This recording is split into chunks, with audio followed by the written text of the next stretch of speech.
Coop in the building.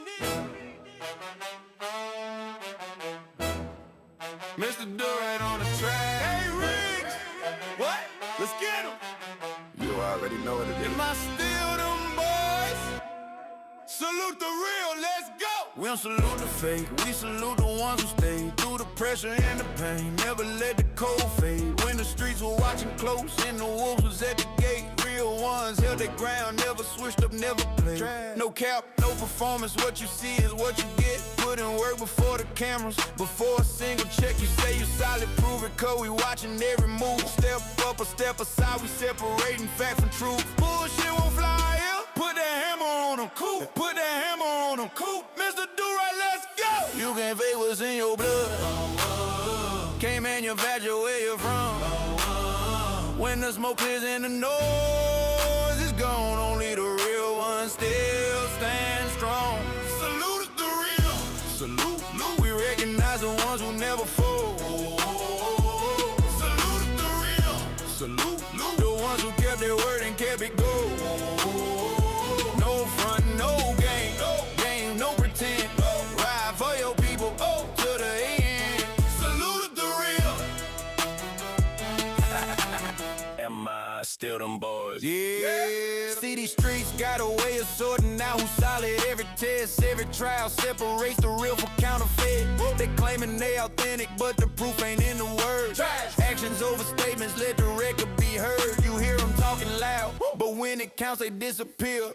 Whole lot of noise, but not a single thing sincere. Bullshit. We call it like we see it on the side, no sugar coat. Bullshit don't last, everybody know. Hey, Rick, what? Let's get him. Coop and Mr. Do-Right, hold the note, hold the note, hold the note. Coop and Mr. Do-Right, hold the note. Was in your blood. Can't manufacture where you're from. When the smoke clears and the noise is gone, only the real ones still stand strong. Salute the real. Salute, we recognize the ones who never fold. Salute the real. Salute, the ones who kept their word and kept it gold. No front, no game, no pretend.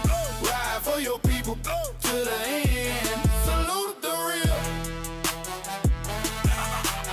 Am I still them boys? Yeah. Put that hammer on them. Hey, Riggs. What? Let's get him. Coop in the building. Mr. Do-Right on the track. Am I still them boys? Salute the real. Direct production.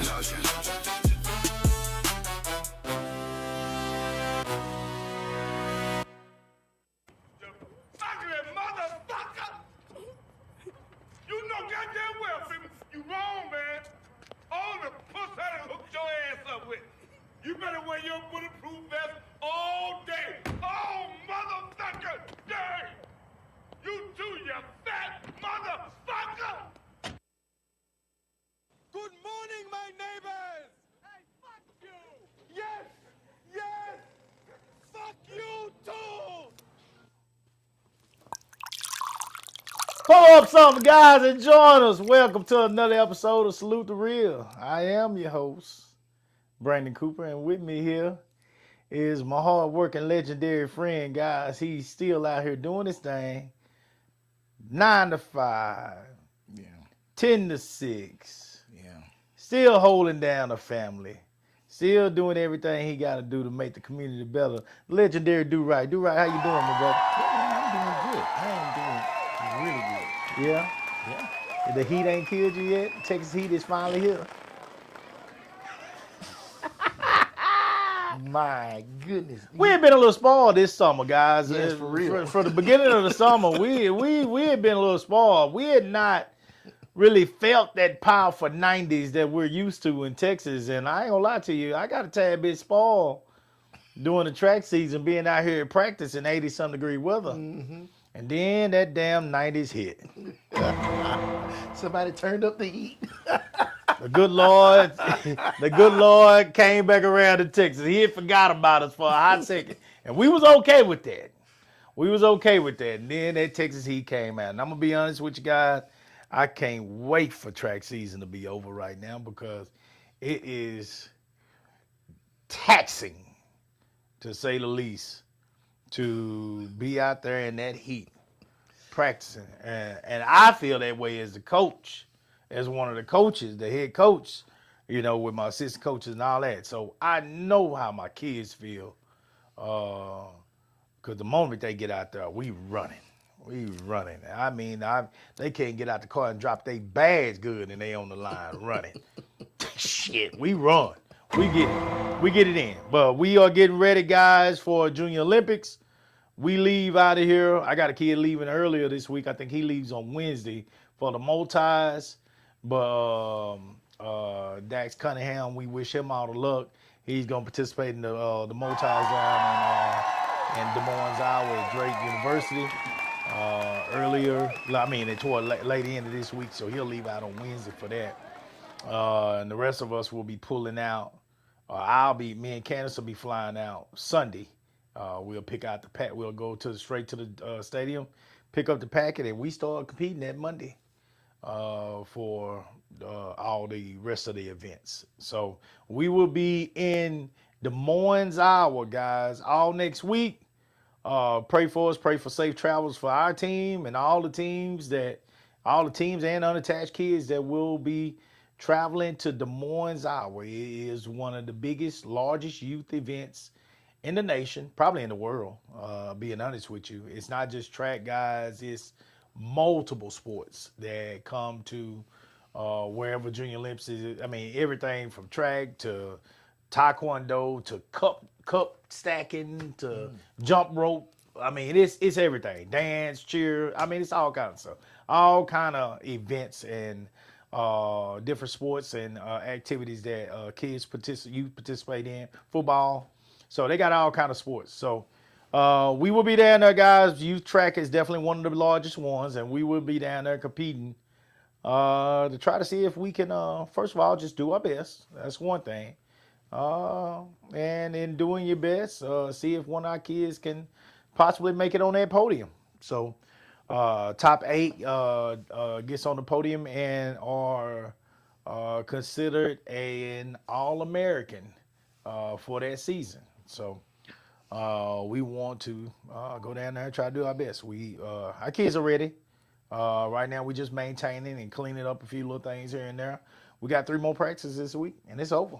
It's over. We'll go down there for the week, and when we return, all we'll have left is the banquet, guys. But the good thing is that practice, day-to-day practice, and that summer heat of Texas, the Lone Star State, will be done. And by this time, guys, we need that break. My kids need that break. I need that break. Everybody, my coaches need that break. Everybody needs that break by this time because we would have been training since the beginning of November, indoor season, and then we go straight into outdoor season. So November all the way up until August, and then we get that break, and we need it. Time to rejuvenate, refuel the bodies, get a little rest, cut one of these things out, catch up on work, on your other jobs, all the things the honey to-do list that you got around the house that I ignore on a regular basis because of everything that I got going on. So y'all pray for us. Wish us luck as we prepare for that. Do right, what you got going on your end? Well, Saturday I went to the Austin Hip Hop Awards. Oh, man. Okay. Okay. The Austin Hip Hop Awards. Tell me about this. I didn't even know this existed. That's why I went, because that's the whole point, is that nobody knows that Austin has an R&B and hip hop scene. Okay, so this is more follow-up type work to Rhythm and Rise. Yes, because I'm like, if now I'm you got to get out there and do your homework. That, and I got to sit up here and support, because you can't sit up here and say you about the youth and only do your track thing. Oh, you gotta absolutely. Be there for everything else, right? Oh, yeah. I got a lot going. It's the same thing. So, and a couple of 2 two people that performed on Rhythm and Rise Live won awards that night. So I was Oh, glad I was man. there to support them. have got a And one of them, the guy that went on first, Tay No T, he got Artist of the Year. It would turn into What was this event at? Well, I don't want to meet her. I do. What is that? That was on the board. Oh, But I didn't even know I played that. I didn't even know what. I'm like, That's what the is that? that's from. I know what that's from. That's from Harlem Nights. I didn't even know I had that. I need to figure out what the hell I just pushed. You had me. My brain was going. I'm like troubleshooting my ass. I went, where's this sound coming from? Yeah, I gotta figure out what I pushed later on. What happened to the camera? Look, everything's going on. Oh man, shit. We got all kinds. right. There you go. Okay. It's good. That's your camera. So Oh, anyway, yeah, Tay No T, he got Artist of the Year, and man, I was very proud. Him and Big Tree #ForReal, he performed too. He got an award also. So congratulations to them. Oh, and man. this thing is looking crazy. I gotta fix that. That's gonna bug the hell out of me. See, I'm fine with it, but see, when you got a technical person over here, when it comes to that kind of stuff, you know, they know what's going on. Yeah, Yeah, so that wouldn't bother me. It was a good night. It started at 8. You know I don't like being late, of course. but on people ain't always on time, so I had time. Yeah. Why we come on at 12:15? Yeah. Yeah. And so It's okay. and so It's okay. I'm very honest. you was mentioning that it was hot. Yeah. It was a formal event, and it was outside. Oh my God, I feel. It was outside? Dude, I lost 10 pounds that night. I was sweating. Wait a minute, what was I had it a whole again? tuxedo on. I was sweating my ass off. We had a formal event outside in the summer in Austin, Texas. But it was nighttime. But you know, nighttime. Don't matter. It's 90 degrees at nighttime down there. What was this at again? It was downtown, off of 6th Street, on West Street, I think it was. Outside? Yeah. But see, look, let me tell you something. And I'm glad we talking about Who that. was in charge of this? Who was Well, hosting? it was a guy I know. He used to come through the studio. His name is George. I can't think of his last name, but his stage name is Von Doom. But I mean, I don't even fault him. I remember when I was looking for venues for Rhythm and Rise Live, as soon as you put hip hop in it, man, shit just shrivel up. Oh, yeah. And I know that's why the event had to be formal, for the fact that it was a hip hop event. Yeah. I even heard that the venue didn't want to do it because it had hip hop in it and wanted him to take it out. It's like, how can I take out hip hop from the Austin Hip Hop Award? Afraid that it's going of the crowd that it attracts. To the point, and I don't know. I'm only speculating. I don't know. But towards the end of the night, the fire marshal and the cops came. They come bum rushing up in there, right? They went in the back. I ain't following them or nothing. I ain't trying to see what they was doing. You know, Melinda's like, oh, no, they come and shut us down. I said, nah, baby, they ain't gonna shut us down. She said, how you know? I said, because we ain't even got enough people in this motherfucker to shut it down. Like, they go in there to look for overcapacity. It wasn't a good turnout. It was a turnout. But, I mean, you wasn't going to be able to put that many people in there. And that's the shit that bothers me. Because we don't own nothing. You want to own So shit? You we always- can't put on nothing. And we have to sit up here and subject ourselves to this bullshit. To where the place that will actually accept them, the bar was already small. You couldn't even have it inside the bar. You had to have it on the side where they made a little courtyard for live entertainment.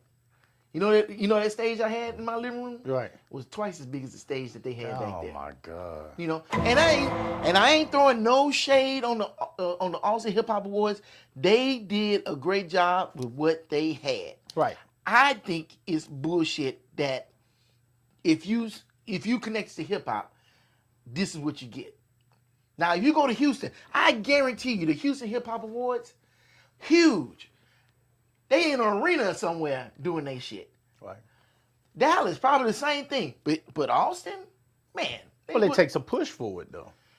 You got to have the people that are willing to push forward. You got to have people in good places that are willing to push forward, that to get a scene that's worth a damn, and you got to ask yourself, do you have those kind of people? And they have to ask themselves, is the push worth the kickback that I'm going to receive for trying to push this? Like folks in the places that with the powers that be that are capable of making this happen. Is the push worth the kickback, the problems that I'm going to cause and create for myself? That would be a problem. That would be a question you got to ask yourself.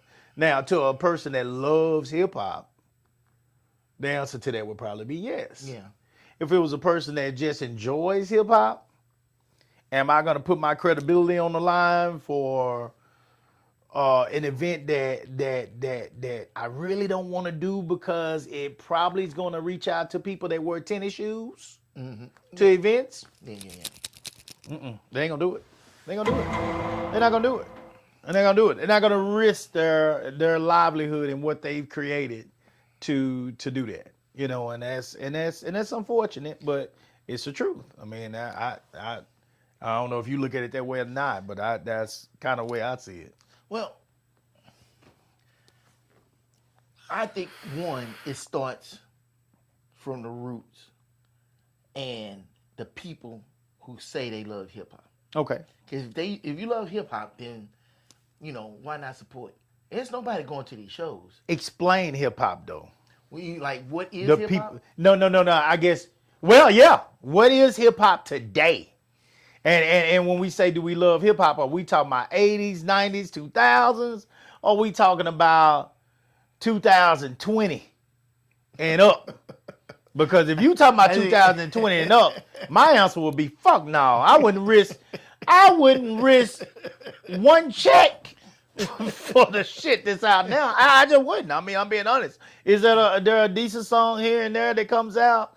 Sure.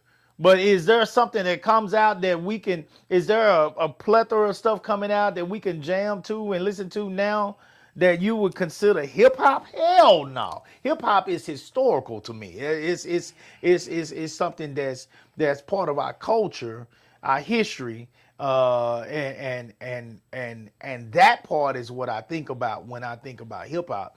When I think about today's shit, I mean, and I'm sure the people, our parents and grandparents said the same thing about what we're listening to. But I'm telling you, what I'm hearing now done got so bad that our kids listen to, what is it, K-pop? K-pop, yeah. K-pop. That's what our kids listen to now. They don't, it's the little kids. I'm talking about the little kids. The little kids I got coming up now, they listen to K-pop. We were still listening to what we considered hip-hop. Mm-hmm. So it hadn't lost its flavor. It hadn't lost its credibility yet. In today's generation, it's lost its credibility. These kids just came down here. What was that goddamn boy name? I looked him up because he was just down here in concert. Somebody tell me about the R&B singer. If you're from here, shout out to everybody that's on with us. We appreciate you. If you're on here with us now, you know about the R&B guy. I forget his name. I know some of it. No. So I ain't gonna try to sing it. It's terrible. But I know the tunes to some of his music, but mainstream. He's mainstream without doubt. So it ain't what you're talking about. But he was just here in show. I think last week or the week before, whatever. I had him in here because my kids listen to him. So I always want to listen to people that my kids listen to and get an idea of who they are. And I saw one of my track moms, Daniel Caesar. Okay. Daniel Caesar. You ain't never heard of him. Exactly. Okay. So Daniel Caesar was here live, I think last week or so. You got to go look this dude up. Dude dresses like he was outside taking the trash out. I mean, there is nothing exciting about this kid whatsoever. Mm-hmm. Looks like even when Lil Wayne got into the whole skateboard thing, his shoes were still nice. The skateboard shoes, they were nice. I mean, they were clean.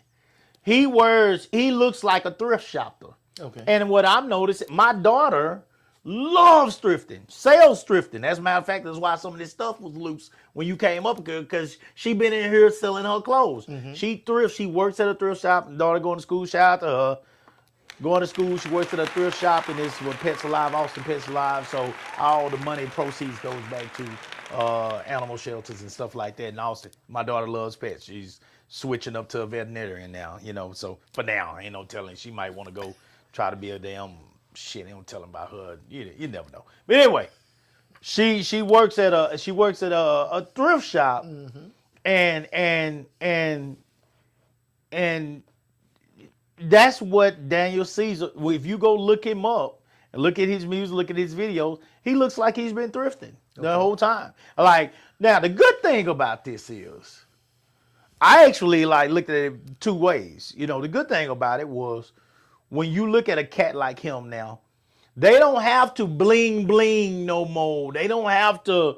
When we was coming out, we was spending so much money to try to get big chains and pieces, and I was spending. Oh shit! I ain't never looked for no sale. It was just about the urban clothing. It was just about what was hot at the time. So it wasn't nothing to spend 60, 70, 80 bucks on a pair of shorts, And then the good lucky thing with us is I was able to wear a tall tee, something like that majority of the time. But at times you had to buy the shirts too. So, and then of course you got the shoes. Well, I'm looking at everything he got on some of his videos. My tennis shoes cost more than his entire outfit. Okay? The watch I had back then cost more than his entire outfit. He didn't have to do, he don't have to do none of that shit. And he got a crowd of kids that are parents are taking them up there to see him perform. Is he talented? Yes, he is talented. He is talented. R&B type singer, different, very weird, fits in perfectly for Austin. So he's very weird. Yeah, I admit it. He's very weird. I don't even think the kid like he brushes his teeth good, but he's extremely talented. I listen to some of his music. Music is good, just different, But there's nothing wrong with that. That's cool. So but it was all kind of kids. I saw my parents posting about it. They were saying some of the same thing. Damn, this boy dressed like he just woke up. You know what I'm saying? But teach their own. But it's a different world out there now. The effort. I'm glad that they don't have to spend money on a bunch of frivolous stuff, materialistic things like we did in that era when I was trying to do music and all that. But I do hate the fact that there's little effort put in. Damn, my goddamn dude, edge your head up. You know what I'm saying? Get your hair retwisted if you got long hair. Make it look presentable. Shit, put something on your skin that make it look like goddamn you actually care whether you ashy or not. You look gray because you look like a smoker that not putting anything effort in place to try to hide the fact that you're a smoker. That's what you look like to me. When people smoke for a long time, what I'm saying, you especially weed, they get this kind of grayish look, grayish tone to them. I know what I'm talking about. I can't explain it. Your lips get it black of these goddamn shirts we got on, and you get this kind of grayish tone to you. So you really need to take care of your skin. You need to. Yeah, that's why I'm castor oil. I castor oil the shit out of my skin. I don't use regular lotion and shit. You know what I'm saying? I put a little bit of effort in. That's why you see a shine on my legs and shit, because I do castor oil. Castor oil goddamn work for my parents, my grandparents. Well, shit, I know it'll work for me. So that's what I do. But teach your own. You got to do something, but take care of your goddamn self. Right. Do something. Don't come out here. These people are paid good money to see you. Don't come out here looking like you just got through mowing yards. I don't agree with that.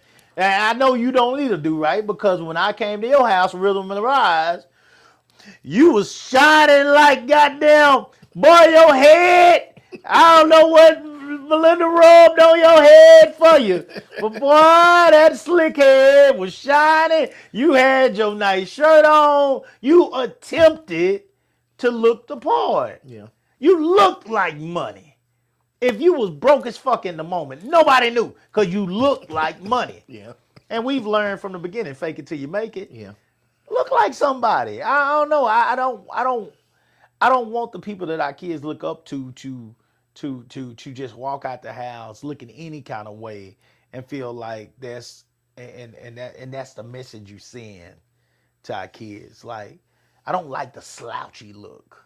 If you dress for success, and that don't mean you gotta be show up like Do-Right all the time when he get ready to go out now. Because I don't even dress that tough no more. You know what I'm saying? Do-Right is tough. He gonna put his nice shoes on. He gonna put his nice pants and shirts on. You know, he said it before, I think, on the show. You don't get to dress like that on a regular. So when you get a moment to dress like that, it's going down. Well, I've been dressed like that all my life with church and also with my job. I was in court a lot, so I always had to suit up. So now that I don't have to suit up, thank the Lord, I love coming out in a coach's outfit. You know what I'm saying? Shorts and t-shirts and tennis shoes and shit like that. So mine is total opposite now.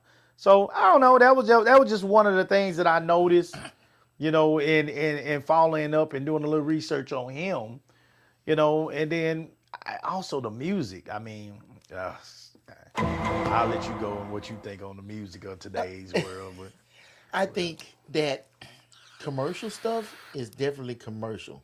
Right. You got some stuff here and there that sounds good, but I enjoy the local people because the local people, they trying to tell their story. Nobody know them. They putting a lot of effort into they craft and stuff, and you can see it, and I appreciate it. You know, they performed at the award show, and there were some really good performances. okay. And when they came to the house, it was a really good performances. And I'm like, well, shit, I'm sleeping on these people instead of worrying about these major people. Let's worry about them. Not to mention, I think R&B, true R&B, has died. I don't think it exists like it did in the 80s, 90s, 2000s. It is gone because, man, when the last time you heard a woman in this day and age sing a love song? Hell, women today don't even want to hear a love song. Shit, that part I can 100% agree with. Since I've been doing this music at these parties, oh my God, play R&B song if you want to at a house party with some 35 and above crowd. Black women, oh, they'll look at you like, what the fuck you doing? And that's what I What mean. the fuck are you doing? By Turn the that roots. shit off and turn it off now. Because if there's no demand from the public for R&B, then there ain't nobody gonna make it because there's no money in it. And if the women don't want to hear R&B, The only way you can get away, but hold on, the only way you can get away with an R&B song at these parties, that what I'm seeing now, these house parties where the women can actually come up and talk to the DJ whenever the fuck they want. The only way you can get away with it, what I've seen so far, and y'all correct me if I'm wrong on this, is if it's a female singing it. Yeah, and she talking about getting away from that nigga or something else. Well, hold on, SWV, you know. Oh, that's old school. No. Yeah. I'm talking about new music. Oh, well, New R&B. I don't know about new. Let's keep it real. The old standbys, the classics, ain't never going away. They are a staple. But hold on. If you play classic males, they gonna get on your ass. If you play some Keith Sweat, turn that shit off. If you play Kelly, turn that shit off. And it ain't because he a rapist or whatever. It's because they don't want to hear him. They don't want, not in that moment. They might listen to him at home when they cleaning up. They might listen to him at home when they getting jumped up and down in. But if they at that party, shake and bake, yes, all they want to do is twerk. They coming in here to lose weight. They coming in here to burn calories. They want to shake their ass. This is what they want to do. If it ain't Sexy Red, Cardi, twerk, City Twerk Girls, whatever. City Girls, City, Glorilla. Glorilla. Yeah. If it, I don't want to hear that shit. I don't want to hear that shit. I don't want to hear it. So, hey, I don't know. You can say that it's changed with our kids, but to me, it's changed with our adults too. Yeah. Our culture, period. Yeah, that's what I'm saying. Yeah. If the grassroots, if the root's dead at the bottom, it's dead at the top. R&B is almost a thing of the past. The men, they love R&B. We love it. Oh, yeah, we Man, love it. We can go. You know me. I get to clean at night. Me and Sean can literally go to one of these spots and go. Well, we got work at night. We'll play R&B all night long. know. Men are comfortable now playing R&B together. You know, versus having a woman around who don't want to hear shit. Now, my wife is old school. She'll listen. She's happy. I guess she's happily married, I guess. And so she don't mind listening to R&B. We ride, listen to R&B all goddamn day. You know, she don't mind listening to it at a party because she gonna socialize. She ain't trying to shake her ass. You know, my wife likes to sit back and talk. You know, lady party is to turn up. See? Do you see D? You see D? You see what D just said? A ladies' party is to turn up. Well, D, I'm telling you, Lord bless you, ever have any party, anything, get me to come over there, because I got plenty of turn up goddamn music for you. I got it all. I have you shaking till your motherfucking ass got to sit down. You ain't got no choice. You going to beg for water by the time I get done. So, hey, that's what it is. But that's what it is now. And so, I think you just got to move with the culture and what it is. There's no use in trying to fight it. This is where we at. And this is what we got to do. Now, like you said, locally. So here's the thing about local stuff when you talk about the artists like that. The same stuff that the artists here are doing, to me, you correct me if I'm wrong, the artists that have made it to a national level or even global level, they started out with that story as well. You know, Yeah. I just throw one out there that I know the people from my era know. 50 Cent started out with his whole story in that, you know, talking about him getting shot and being, you know, going against all these wanksters and, asking 21 questions and many men wish death upon me and all that stuff. That first CD of his was epic because it told so many stories that he had basically lived over his time of trying to become the person that he had got to, you know. And then his movie even did the same thing, you know. Get Rich or Die Trying. You know, it went from telling a story of this poor kid that was hustler and all this stuff that was trying to come up, you know, going against the street people and all this and having to risk, you know, his life to become who he wanted to be and going against some big people in the streets, you know. So all of that happens in that time period when you first start. Then some way, somehow, you start to transition to what the fans are asking for, or what you see the culture. You're trying to follow you're trying to follow the trends that are happening, and that's where I think you kind of lose yourself. You know, you lose yourself for some, not all, but for some, and so these artists in trying to get that start that you're talking about here, yes, they're talking real shit. They're talking exactly what they're feeling. They're talking what it feels like when you're trying to get to the studio and you don't got enough money for studio time. They talking what it feels like when you're trying to put studio money together or trying to buy beats and still got to pay bills and it gotta work. You're trying to look like a person that is somebody, but you in there, you know what I'm saying, maybe working in the back of McDonald's. You're trying to sneak some food out. Some of your friends are bringing you food because you might not have nothing. You're putting more time into a booth with broke down booth that looks 10 times worse than this. This looks great compared to some of the booths I was first in when I was rapping. This looks amazing. Some of them booths might smell like ass and lemon, you know, because nothing is being worked on, nothing is being changed, nothing is being cleaned in there.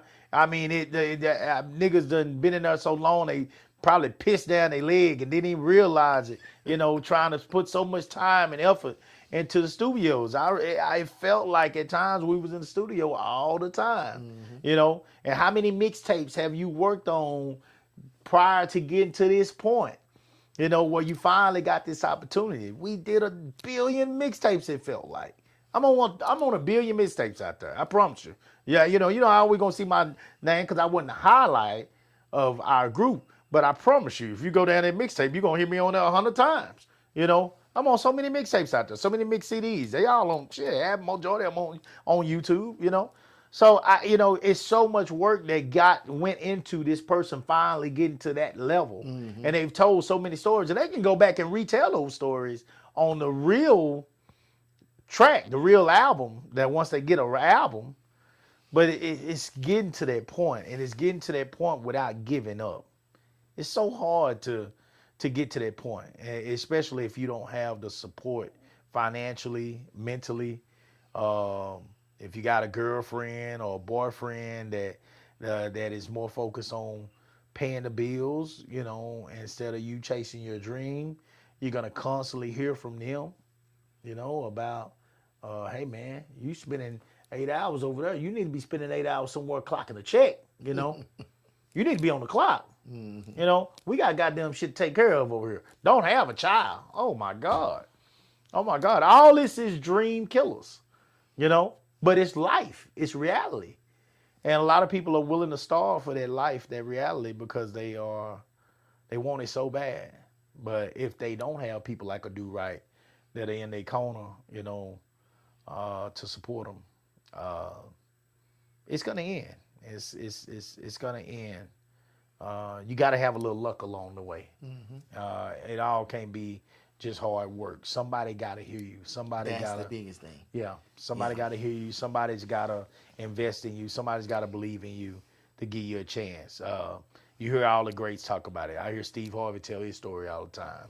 Sleeping in the car and everything. Sleeping in cars. Working at the Ford plant. Yeah. Not having the money, you know what I'm saying? And just people believed, they gave him a chance, and they found a way, So I commend you. I know the importance of supporting artists. I would say to the artists, though, get off your goddamn ass. Everybody loves the feel good story. But you got to do something to make it sound good and feel good. You can't just sit back and cry and bitch and complain. You gonna go some nights without putting something on that belly. If you got to take care of bills and you got to take care of studio time and whatever it takes, but you need to invest in yourself, just like anybody else that's investing in a dream, because it is the goddamn dream. If Odell, you say it all the time, if it was easy, everybody'd be doing it. If it was easy, everybody would be doing it. Who does not want to live the lifestyle of an artist? Because, what the artist is showing us is all the beautiful things. So, yeah, when you see all those things, it would be great to live like them. It would be great to have this, have that, have that. Now, of course, you ain't seeing all the negative shit that they deal with, too. The fact that they can't trust half the goddamn people that's around them. The fact that people are always looking at them, the fact that they always got stalkers, the fact that they always got people that are trying to cut off their money. They got all these people in place that are supposed to be taking care of all these different things because they always on the road, come back home, and your goddamn bills ain't paid. They done invested your money in some trash. You're losing money. Goddamn, like a cancer patient losing weight. You don't know all the things that are going on with them when they get to that point if they don't got solid people around them. Because it's a bunch of vultures out here that are looking to feed on folks that have a brand, folks that have had some success. They're looking to feast off you. They're looking to make their living off of those people. So Biggie said a long time ago, more money, more problems. And I believe that, when you go back to that situation with him and Pac, I believe that Suge and Pac, I don't know if that was pushed by Suge or if that was Pac pushing it, but hey, Pac knew what he was doing. Pac knew what he was doing when he made that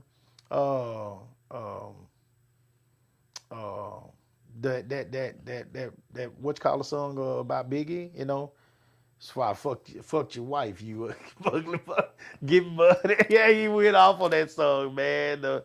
He went off on that song, man. And he knew what he was doing. He created and I don't know if Pac really thought that Biggie had something to do with it or not. We never know, truly. But I know that, that type of stuff sells. And I know that Pac created a war. He created a war across our country, east to west. And it was, you got country ass people like me way down in East Texas. Whose side you on? Who's? But yeah, I mean, that was a part of our culture at that time. It was a part of growing up. You know, the East versus West. Who do you like the most? You know, we still talk about it. You know, it was something else. It was amazing. So, anyway, Melinda says, I want to hear some slow jams. I want my man to come and grab me by the hand and sing to me. God damn.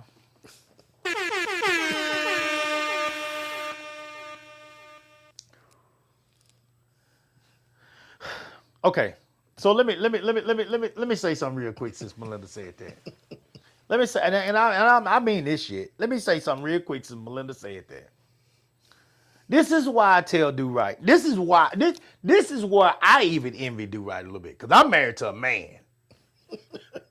Now, I love my wife to death, wouldn't change shit. Mm-hmm. She is who she is. I know my wife. I'm used to it. No biggie. Melinda will go out there from the beginning of the party to the end of the party, dance her ass off. I don't even know if Melinda stops to get water.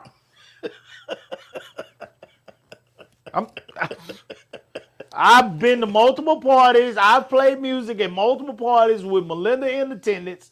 I don't even, when she gets to rolling, I don't even know if she stops to get water. I know she don't stop to go to the restroom because I never see her leave the floor.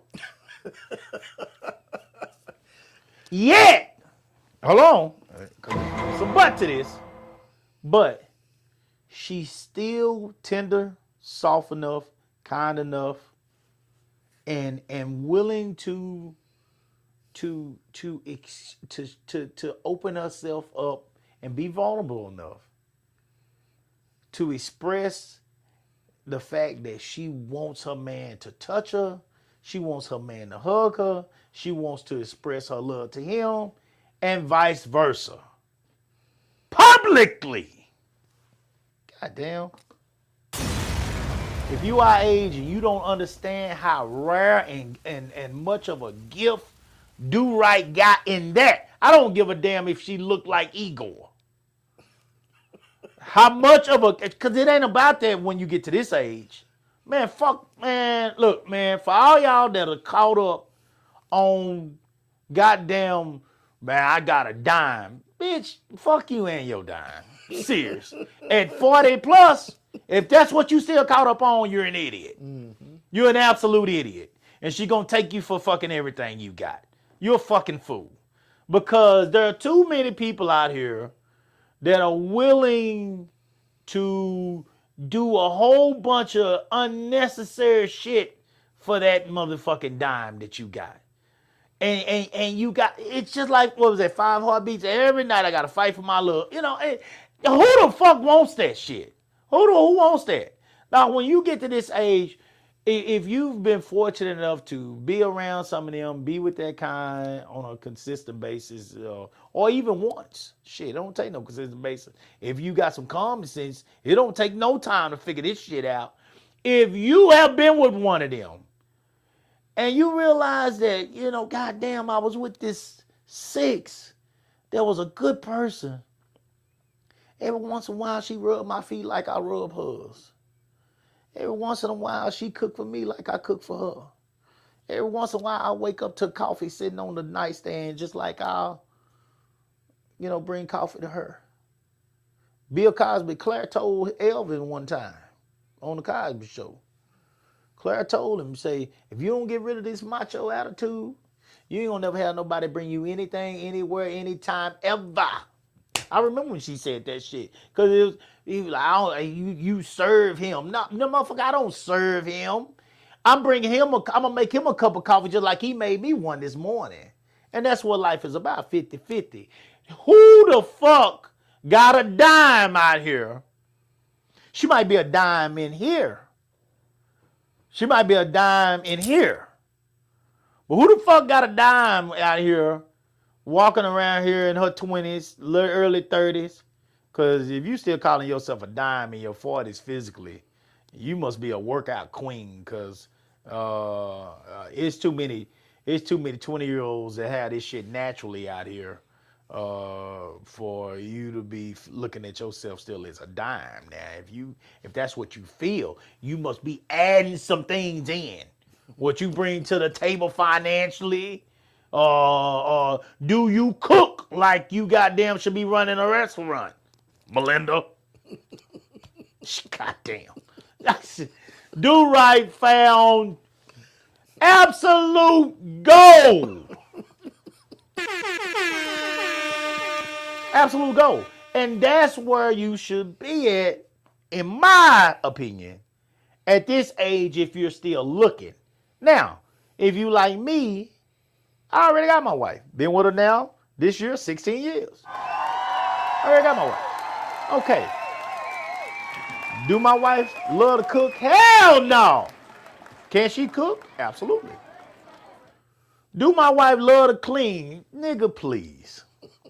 Can she clean? Better than me. And I run a commercial cleaning company. I own a franchise. Do my wife make money? That motherfucker's a bad motherfucker. Shut your mouth. She's a bad motherfucker. Shit. Candace a bad motherfucker. Now, Candace gonna go out there and get that bread. She gonna go get that bread. That's what she's about. She gonna go. Is she the greatest mom in the world? Loves her child to death. Will put a bullet in you behind that baby in a minute. But is she the greatest mom in the world? Hell no. She gonna spoil the shit out of her. But no, she's not the best mom in the world, and knew she wasn't gonna be. She's like, Candace didn't even want to have bad kids when we came together. You just gotta know who you're with. Candace gonna go get that money. She's a businesswoman. That's what she is. She's a businesswoman. She also gonna push me. She don't give a damn about how good I'm doing. That's okay. You can do better. Motherfucker. Who you know that doing what I'm doing now? She's my hardest critic. But at the same time, it pushes me to be better. Now, she wants me to do it without spending money. That's where she gets out of control. But you just gotta know who the fuck you marry. And if you're sitting up here worried about a whole bunch of extra shit that your wife... Now, I was a whore. I've told y'all this 1 billion times. Yeah, not the first time we heard that. Yeah, I was a whore. Absolute whore. I've come from the bottoms of the earth. I had a bedroom next to Lucifer. It was real bad. He was banging on the wall. Cool, would you cut that shit out? It was real bad. I was an absolute whore. My wife took a chance with a whore. She took a chance with a person that's giving all his best days to hoes. What made her do that, I have no idea in the world. I have no clue. But she did. And I'm grateful for it. And together we have slowly but surely created our own happiness. Something that I'm happy with. My wife ain't gonna get up and make the bed up when she make up. But I'll make it up. And I still, to this day, enjoy watching her come through that door from work. And that's what it's about, guys. It's about finding somebody that you actually enjoy spending time with.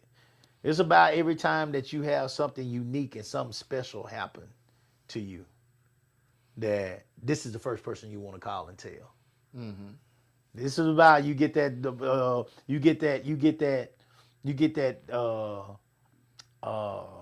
that promotion on your job. You can't wait to get to the call. Baby, guess what happened? Now, if you got that,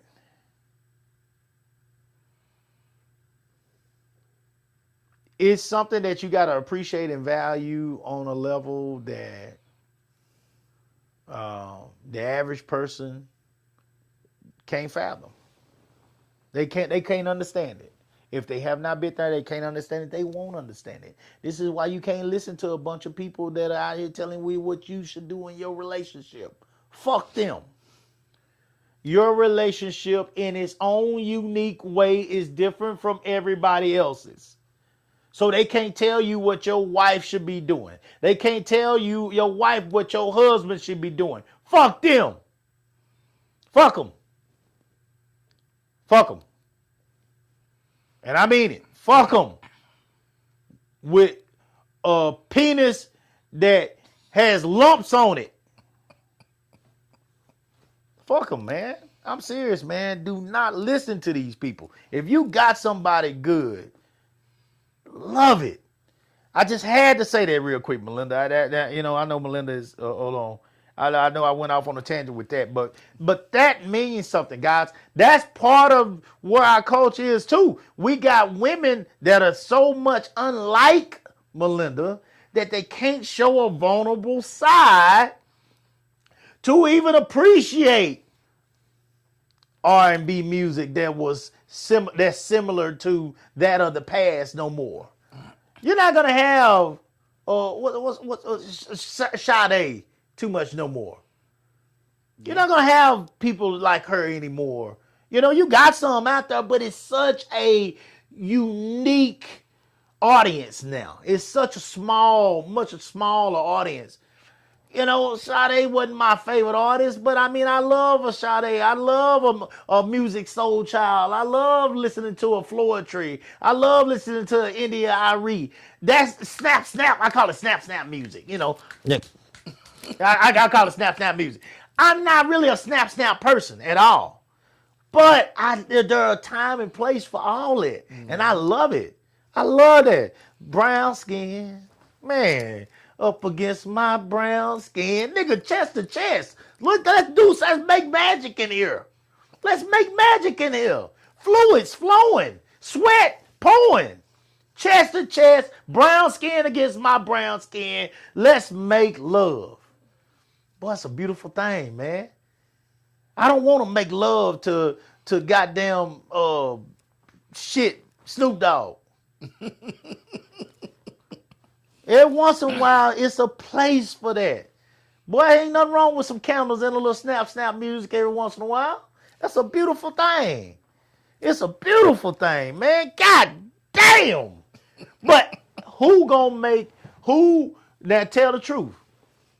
How many of us ever named India Arie in our top 5 R&B? When we say top 5 R&B, how many times are you going to hear India Arie? Very seldom. How many times you gonna hear Floetry? A lot more. A lot more? Yeah. You think so? In India Arie? Yeah. Yeah, I think so. Really? Okay.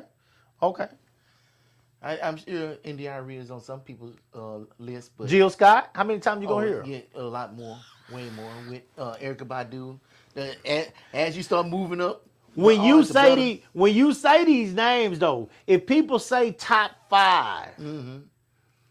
If you ask somebody their top 5, would any of them? Do you feel like any of them would be in their top 5 most of the time? Like our audience, you say top 5 of all music, or just top 5 R&B artists? Do you think them would be in their top 5? Probably not. It'll probably be Whitney Houston, Beyonce. Okay. You know. Okay, and that's where I'm going with this. If the music is not going to get to the top, then why not, unless you're just sold on who you are and what you believe and you that confident and you got a label behind you or whoever's putting the bread behind you that's that confident in you as well. Why in today would anybody want to be India Arie? Why would anybody want to be Jill Scott? You know what I'm saying? If they didn't have to be. If they had a chance if India had a chance to take that shit off her hair and goddamn take that smooth black skin and work out and get a BBL and turn into goddamn Sexy Red, why not be Sexy Red versus India Arie? If you know that you're going to sell more, make more money, be more loved and appreciated at that level.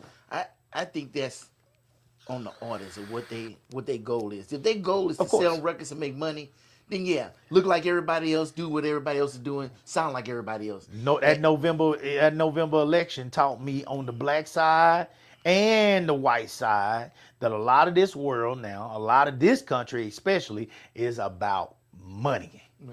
Money. That's all they give a fuck about. They don't care about, how people see them no more. They don't care about, how many people get hurt in the process. They don't care about the message that they're trying to send out there no more. All they care about is fucking money. Everybody hates money.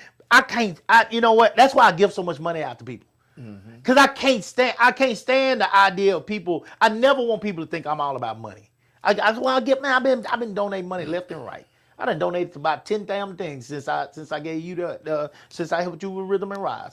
Dude, I first of all, I love doing it. Secondly, I love being able to do it. I love being able to help other people. But the main thing is, man, I can't stand the fact that everybody's about fucking money. Man, as long as I can pay my bills, do right, as long as I got food on the table, I ain't hurting. What the fuck do I need, man, that I can't help other people? Or I can't help other organizations, or I can't help, schools and different things like that. I help a lot of that stuff, but I mean, what the fuck do I need, man? I mean, seriously, I'm really being truthful here. What do I need that I gotta have all the money? And I don't have shit. I'm out here sometimes we cleaning 7 days a week. I am. But what do I need that's so important out here that I gotta have all the money? Yeah, but with the money, it's not about buying stuff. For a lot of people, the money is status. Money is power. And they want that. And you ain't going to get status and power without the money. So they want to collect and scrape in all that money so that they can be important. That they walk in a room, everybody stop and look at them. A lot of people want that shit. I don't want to be around. I know you don't. I mean, it's evident. You don't have to donate your money. I'd rather you go fishing with me than take me to some shit like that. Yeah. I'd rather you take me out there and we fuck with dirty ass worms on hooks all day long than you take me around people like that. I get nauseous when I get around people like that, dude. Like, this shit irritates me. It really irritates me. I can't stand sarcastic ass motherfuckers, and I can't stand bougie ass people. I don't even want to fucking be around them. I'm gonna tell you something. People always tell us about. They always talk to me about, man, Cooper, you need to get out here and get these investors to man, cause they invest in this, they invest in that. Man, dude, y'all can build some amazing shit. Man, fuck them. And I'm being real. They're gonna have to come to me. They're gonna have to come to me because when I sit down with their ass, I'm gonna tell them this is this is what I gotta have, this is what I gotta have, this is what I gotta have. I'm already building this shit and I'm building it without you. All the people that invested in us prior to now have helped us to get to the point we're at now, and we float this shit on our own, including our fucking account. So fuck all that. If y'all are down with me, you down with me. And I will put your name across the goddamn boards. You can have this shit. Now it can be Do Right Production out there at my events. I wouldn't give two fucks whose it is. I'll put a goddamn statue of your ass up in the middle of that shit. You ever drove through Huntsville? Not in a very long time. It's a big ass statue of Sam Houston up there. Okay. I will put one that you blow up with air right in the middle of the goddamn. With my arm around Sam Houston. Right in the. I'll put it right in the middle of the goddamn field for my events. I wouldn't give a damn. You and Melinda, I'll put a big one right in the middle. I wouldn't give a shit. But do not try to change what the fuck I do. Yeah. Because I know why I do it. I know how to do it. I believe that I'm the best at doing it. So if you try to change my shit, kiss my ass. Mm-hmm. We're pulling it. I work harder at this than everybody else. And that's why I'm the best at it. So don't fucking ask me to change my shit. Don't change my dates. Don't change my times. Don't change how I run my event. None of that. You can put your name on everything. I don't give a fuck about that shit. I don't need that shit. I'm out there working the whole time. A lot of people, Coop, you supposed to be up there shaking hands. Fuck hands. I'm supposed to be out here making sure that they happy. That's how I look at it. Mm-hmm. I want to make sure the customer is happy. I don't give a fuck about no status. I don't care about that shit. I was a whore. If you fucked 1,000 people, then why the fuck you need status? I don't care about your status. I don't care about eating little bitty pieces of shit on a plate that's dressed up real nice, and the plate ain't no bigger than a saucer, and the goddamn plate costs $1,000. Man, get the fuck out of here. I don't want that shit. I don't want it, do right? I don't want it. I don't want a watch that look just like my watch, but because it got your name on it, do right, it costs $10,000 more. Fuck that watch. Yeah. I don't want a car that I cannot park out in front of my goddamn yard because it's $150,000 more than mine. And they like, you're an idiot if you parking it outside. I don't want that. I don't want it.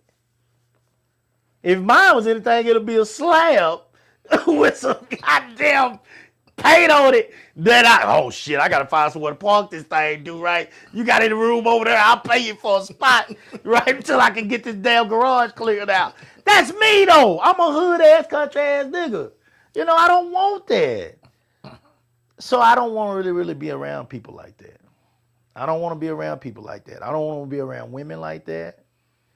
I want to be around women that know how to walk with the big dogs when they got to walk with the big dogs. But at the same time, when it's time to settle down and chill for a family barbecue, they can do that too. You know, same thing with sex. You know, lady in the streets, freaking the sheets. You know what I'm saying? Give me effort. Give me effort. Be vulnerable with me.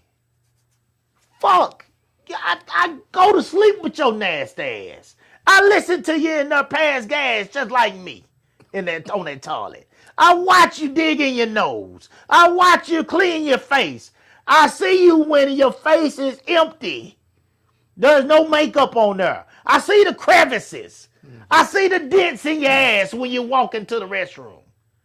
I see you unperfect. And that's the part that I love the most. That's the part that most men love the most. Not this person that you're trying to put on for the world.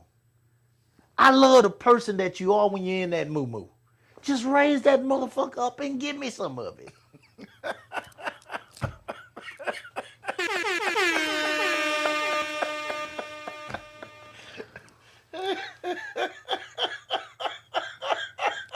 Yeah, that's it. Just raise it up and give me some of it. And let's listen to a little RL, a little Deborah Cox. Let's listen to, that Why We Do It. Yeah. Why? What's wrong with it? What's wrong with it? R&B and hip hop is dying because we are becoming a culture that does not relate to what it used to be. Man, you remember when niggas used to look out that window on them R&B covers? They used to look out that window. We missing you, Case and all of them. They look out that. They got the window. They got the curtains. They got the blinds up or something, and they looking out that window looking for her. If a nigga do that now, the women, not the men, the women will say that nigga weak. He's sassy. He gay.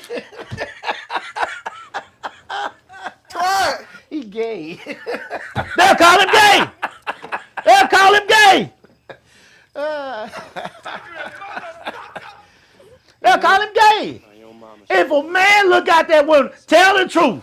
Tell the truth, women. If a man look out that window on that Case now, you'll say he's soft. You don't say that. You'll say he a pussy. Yeah. You'll say he a pussy now. Soft ass shit. Yeah. Oh, I'm over here playing this goddamn Forrest Gump. Over here playing this Forrest Gump. Goddamn, boy, I gotta play this shit more, man. I've been missing shows. I'm getting pretty bad at this. All right, so oh, let me look at the list. Oh my goodness. My bad. I went so long. I done missed some good shit. Thank you, Coop. Candace is a gem. You two are so blessed to have each other. Hey, you goddamn right. I'm definitely blessed to have her. And she's blessed to have me too. Because where I see Candace, where I see the weaknesses with my wife, I'm there to pick those up. Mm-hmm. I'm there to pick those up. Where she gotta kind of be a little cautious. I ain't gotta be shit, So I can say, fuck that, Candace. This is what the fuck we gonna do. And I talk shit and I get her crunk. And she, you right, baby. I can get her crunk. Fuck that, So yeah, I amp her up now too, though. I amp her up. She listens to me a lot more because she's seen Me Be Me for years now, and she's seen how far it's gone. You know, you just can't back down. You just got, man, fuck these folks, man. Everybody's going to tell you what the fuck you need to be doing in your relationship, in your careers, wholly, spiritually, emotionally. They're going to tell you how you should feel, how you should be doing this, how you should be doing that. Fuck them. Fuck them. Some of them are genuine. Some of them are genuine. Some of them are real. Those kind, keep them around. But even then, take what you can take from what they saying and what they're recommending, and the rest of it, hey man, you know, some of you still gonna have to figure out on your own, because their life is not your life. Some of this you're gonna have to figure out. Their spouse is not your spouse. Their kids are not your kids. You know, their backstory is not your backstory. Well, they the same. Don't matter. They still different. Their in-laws are not your in-laws. You know, it's a whole bunch of things, you know, that you're going to have to think about when you start listening to all these different people. And that comes with everything that we do. All the culture, all the music, all the history, everything that Do Right is talking about, that he wants to put time into. I had a goddamn good topic today, but we just get to rolling. Do Right to get me started. He gets me started, and then I get to rolling, and because this shit is important. Well, Melinda got me started today. Yeah, she got you started. Melinda, Do Right didn't even do it today. I can't blame Do Right. He didn't get me started today. Melinda got me started because, guys, that right there, what Melinda said above, the whole show done became about Melinda. Because we talking about you today, Melinda. Congratulations. I'm gonna read this again. I want to hear some slow jams. I want my man to come and grab me by the hand and sing to me. Laugh out loud. And she put the little heart emoji. Like, you say, that's simple. How many of your women do it? How many of your women put that out there publicly? Well, I can say mine. Shit, you ain't gotta say nothing. Just smile. You ain't gotta say nothing. She gonna do it all the goddamn time. She makes it clear that she loves this man. This man could diarrhea the shit out of his drawers. I bet she pull him off of him goddamn and help him go take a shower. She loves this man. I might be giving her a little bit too much credit there, but she loves this man though. That's my point. I got a friend that she was a track mom for me, LaShonda Simonton. Shout out to LaShonda for y'all that know LaShonda. I trained her daughter, and her husband died a few years ago. LaShonda still to this day posts that man, text that. She just talks about that man as if he's still alive. All the time. All the time. I ain't never seen nothing like it. I ain't never seen nothing like it. I'm gonna take it. You know, and I know that. But see, you say, well, Coop, a lot of people will give their flowers once the person is gone. Mm-hmm. No. She posted him like that when he was alive, and she has continued it and said straight up. Now I don't know if Shonda is dating anybody else or not. If she is, I mean that's fine with her. But she's made it clear. Niggas, stop. Get out my DM. Get out my DM. I ain't looking for that. You know, she's made that clear multiple times in the past on Facebook. I don't know if she's past that now. Like I said, if she was, there's nothing wrong with it because it's been some years now. You know what I'm saying? There's nothing wrong with that. But my point is, this woman has never had a hard time expressing the love for her man. Never. Not one goddamn time did you not know that LaShonda, I don't give a fuck how many times, if they ever fought, I don't care if they ever broke up or stayed at different houses, whatever. From what I seen, never did you have to question the love that woman had for her man. And what I'm saying is we're in a culture now, when you get to talk about this music and talking about, you said something earlier, dude, right? You said that R&B is basically it's a dying art. Yeah. It's a dying part of our culture. It's a dying part of art when it comes to our culture. And the reason I believe, what is R&B? What is the attempt for R&B? The R&B is an attempt to get chest to chest with romance. Chest to chest. Not booting you over goddamn or stage and trying to go knee deep in you and drive you through the wall. No, that's not what R&B is supposed to be about. No. That's not what R&B is about. R&B is about the simple things.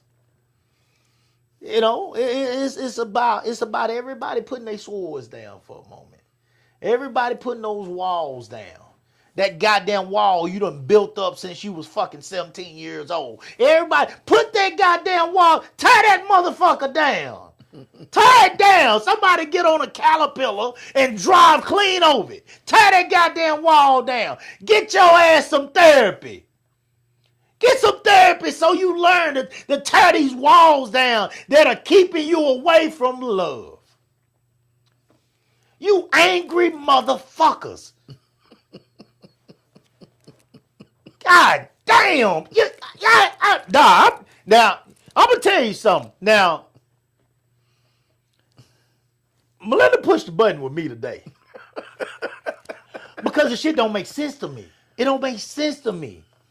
You know, women talk about being soft. They talk about being loved. They talk about being, caressed. They want a bubble bath. They want their back scrubbed. They want all these things. But then if a man turn around and say, I ain't doing all that shit for him, bitch. Try it. What the fuck you mean? Bitch, my feet hurt too. My feet hurt too. Yeah. You got to lick on it. You got to lick on it. You got to do this. You got to. Shit, you got to lick on it too.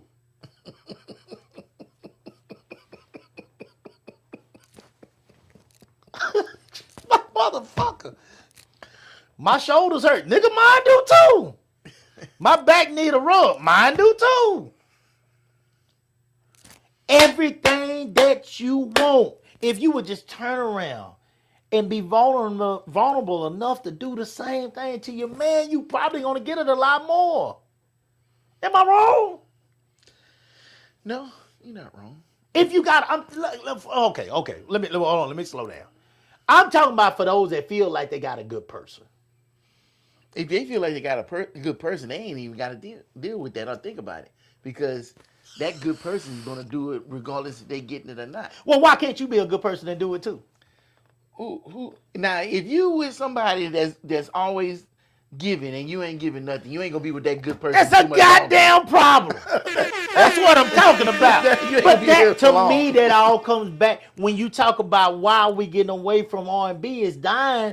I believe they're putting themselves in a position where R&B is not cool to them no more. Touching and feeling and loving and romance, candles, all the different things that make R&B unique and special and a gift to love is not being practiced anymore.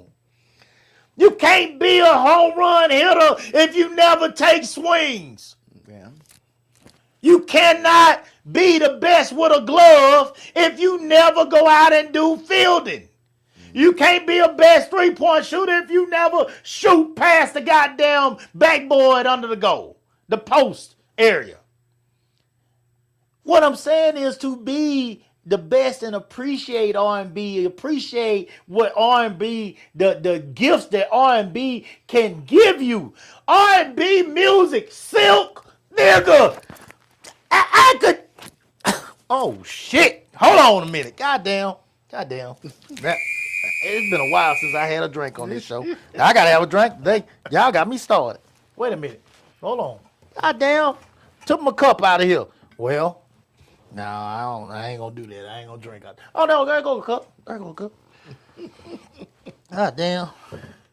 I ain't even refilled my whiskeys up here. I got some more up there. Hold on. I gotta get a drink today. Hold on. Y'all shit, somebody pull up something with me. I know all y'all motherfuckers ain't working. I know all y'all ain't working. Shit. Hold on. Let me get me a goddamn. Give me a shot. Give me a shot here. Oh shit. Yeah, y'all. Hold up. Give me a shot here.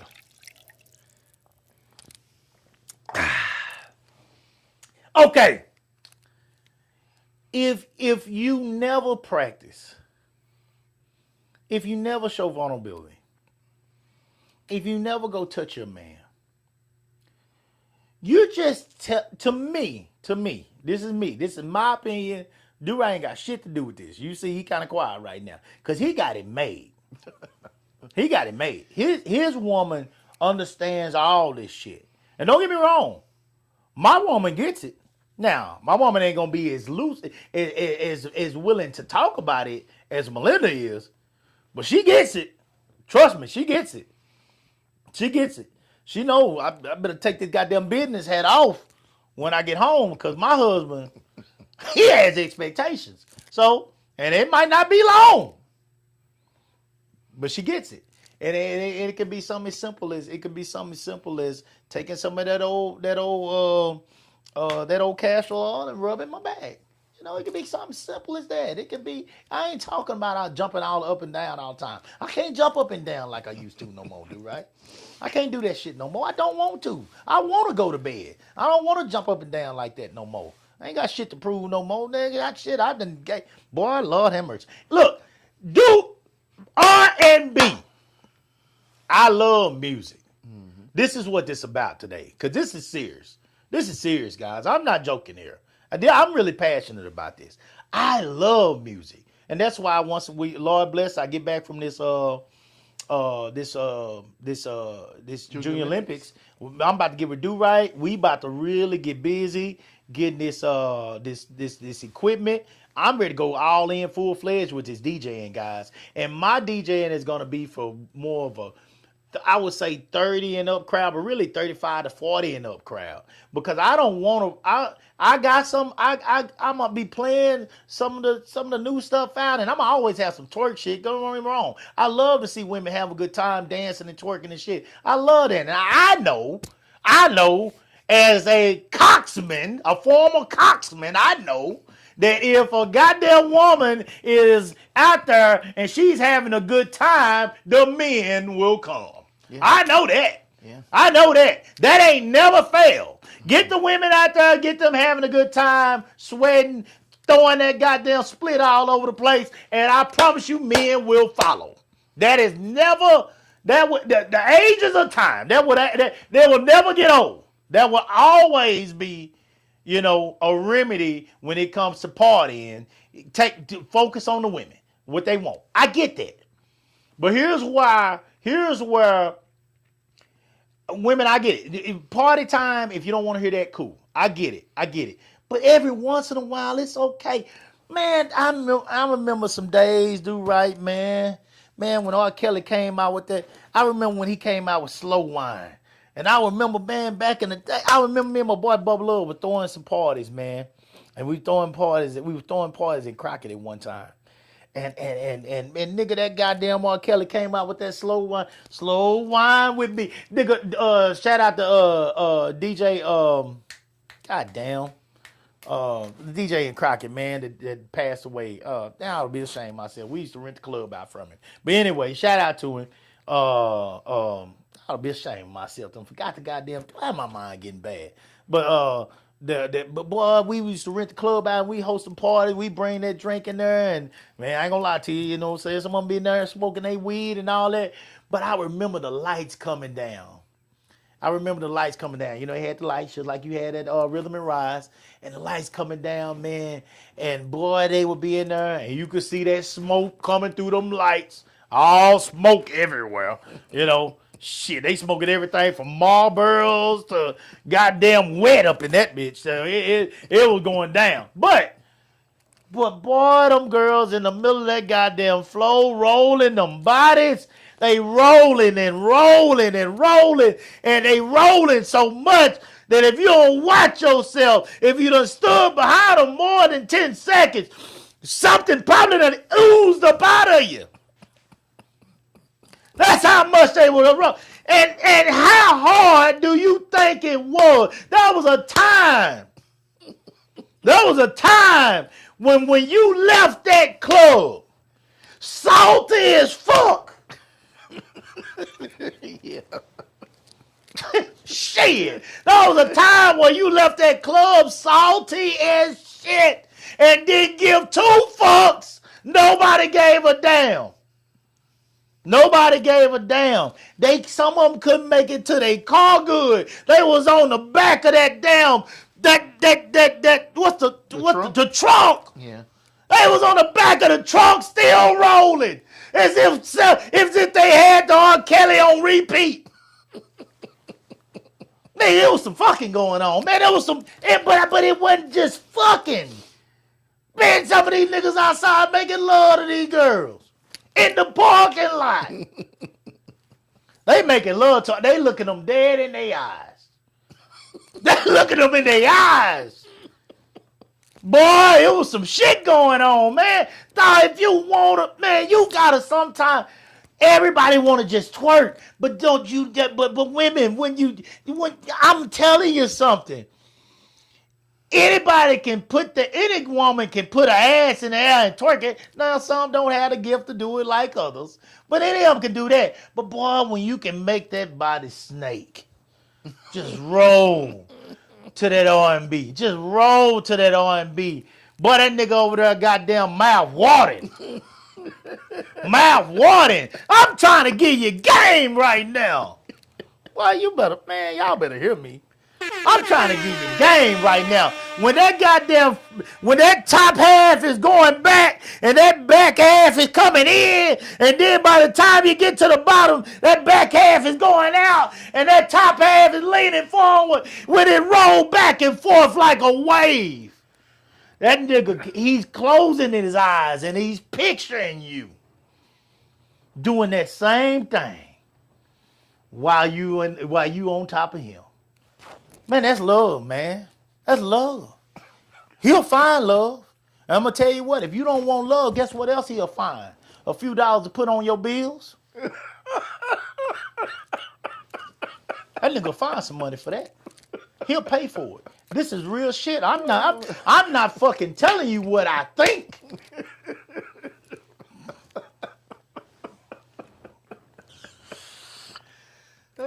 I'm not telling you what I think.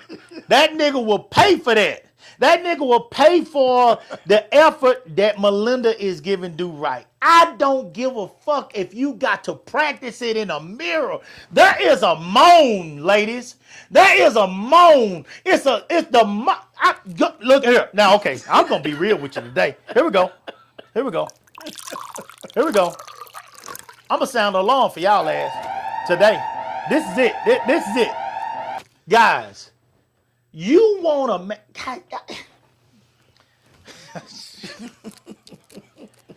I don't know why women make this shit so fucking hard. I don't know why they make it so hard. When that nigga is on you, when he's looking at you, rub across his goddamn face and look at him and tell him, I need you. I need you to make me feel good. Monster Ball. That shit was brilliant. What was his name? The fuck Halle Berry and Monster Ball? Billy Bob. Billy Bob damn near killed himself. Billy Bob damn near killed his uncoordinated self behind Halle Berry because Halle had lost her son. She had lost her husband. P. Diddy was her husband. That nigga, shit, he probably had already lost him, but he lost him. He got killed. They executed him, I think, in that movie. But anyway, and she needed Billy Bob to make her feel good. She looked at Billy Bob and she said, make me feel good. Billy Bob damn near had a stroke trying to hold on to that ass. He damn near had a stroke. If you tell a man that, if you moan to him, it's a moan, girls, that some of y'all got, it's a gift. Some of you got it, some of you don't. Fake it.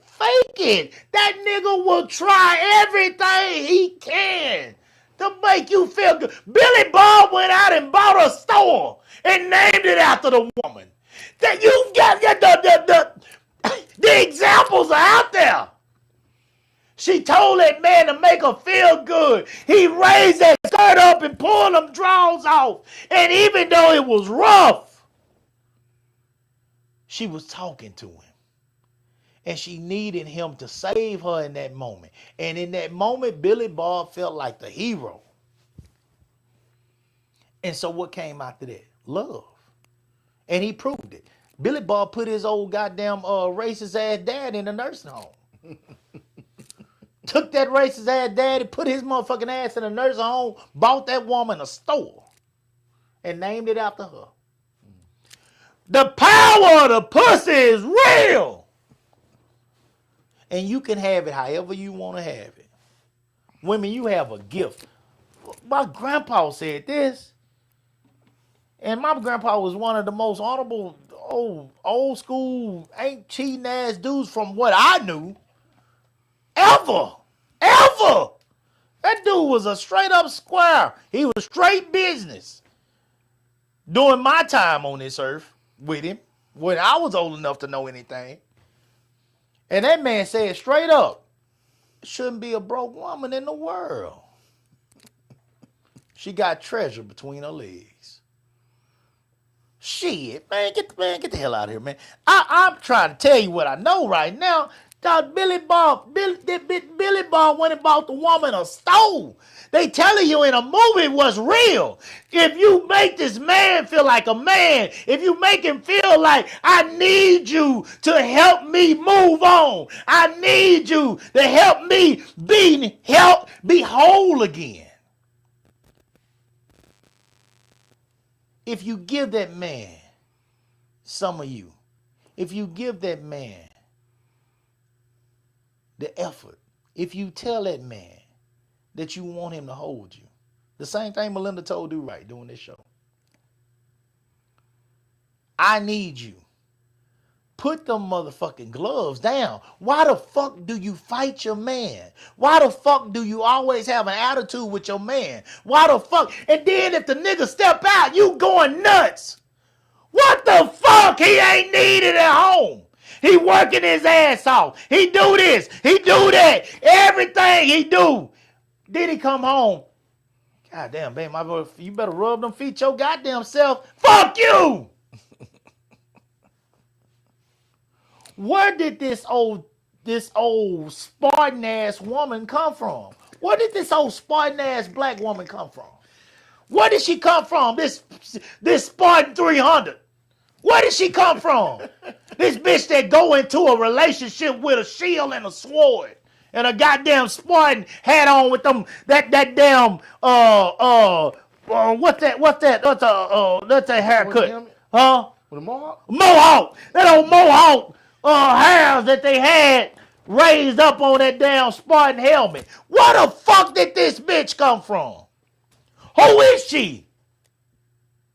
Who is she? Because just because your papa was a Rolling Stone don't mean your man is, but he will be if you keep treating him like garbage. And that's why R&B is dying. Okay. Go ahead, do right. Well, I was going to say the reason why R&B is dying is because something we talked about before in the past. That all R&B was men apologizing, trying to get the woman back, and the women not giving a fuck and never saying they sorry. Same shit. Spartans. Black women are Spartans now. Same shit. And so if that was the Y'all case, want to conquer Troy.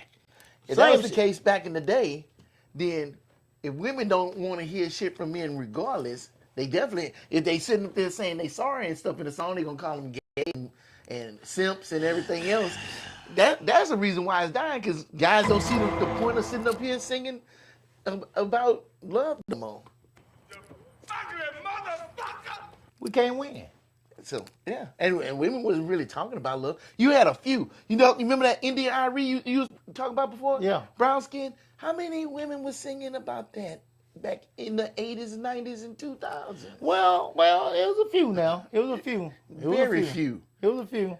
But it wasn't the majority. That wasn't the song. I'm gonna tell you somebody that used to that had some love songs, man. That just I don't know. She did something to me. It was her whole vibe. She came across as beautiful, but she came across as so humble and so vulnerable and willing to submit to a man that and that's Aaliyah. Aaliyah came across so smooth and just really willing to go with the flow to me. That's how she came across. Now I don't know. She might have been a complete asshole, but I mean, she came with. That's how she Her songs came across. Yeah. I'm 4-page letter. God, that 1 in a million. Rock the boat, man. Come on, man. Leah was a bad motherfucker. Yeah. Leah was a bad motherfucker. Y'all got to go back and listen to Aaliyah. Aaliyah, that bitch was just. I mean, when you listening to her, you just want to slowly just vibe, just slowly vibe, and you could see yourself with a woman. I'm not talking about because she's beautiful. Fuck that part. I'm not talking about that. You know, there's a bunch of beautiful women out there. You know, but she's understanding, and she's not afraid to let a man be a man. That's how I felt listening to Aaliyah. And she's willing to say what she did wrong, what you did wrong. Let's move on, baby.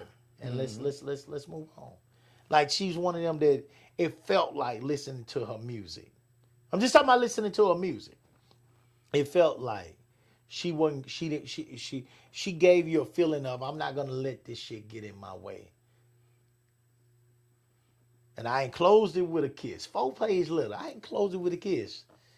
And when I write you, you better get it on. Get that motherfucker on time. Nigga, Aaliyah is the kind that'll make you sit out there at the mailbox and wait on the mailman. You'll be looking out that window again if you get an Aaliyah. Boy, don't let your house be nowhere close to the mailbox. You know, if you want them to still got the mailbox in front of your house, we over here in these subdivisions where we got to go down to the mailbox. We'll be sitting up. Now this is where my woman not this kind of woman. I ain't gonna lie to you. My woman is a man. She ain't gonna like this. She ain't like this. You know, love her to death, but she ain't like this. But if my woman had that, if that was the vibe that I got from her, I'd take one of them goddamn chairs out here, outside on my porch. And I'd sit that chair down on that sidewalk, right down there in front of that mailbox. I'm waiting for that letter. And I'd be waiting on that letter, because I'm going to get that letter on time. Leah said, I better get this letter on time. Motherfucker, I'll be on the phone with you the minute the mailman bring them short-ass shorts up there to this mailbox. I got it, baby. I'm headed to the house now to read it. And once I read that bitch, I'm making my goddamn reservations. I got it. I got it. Alicia Keys came off the same way to me. Oh, man, Alicia Keys touched your soul. She touched your soul.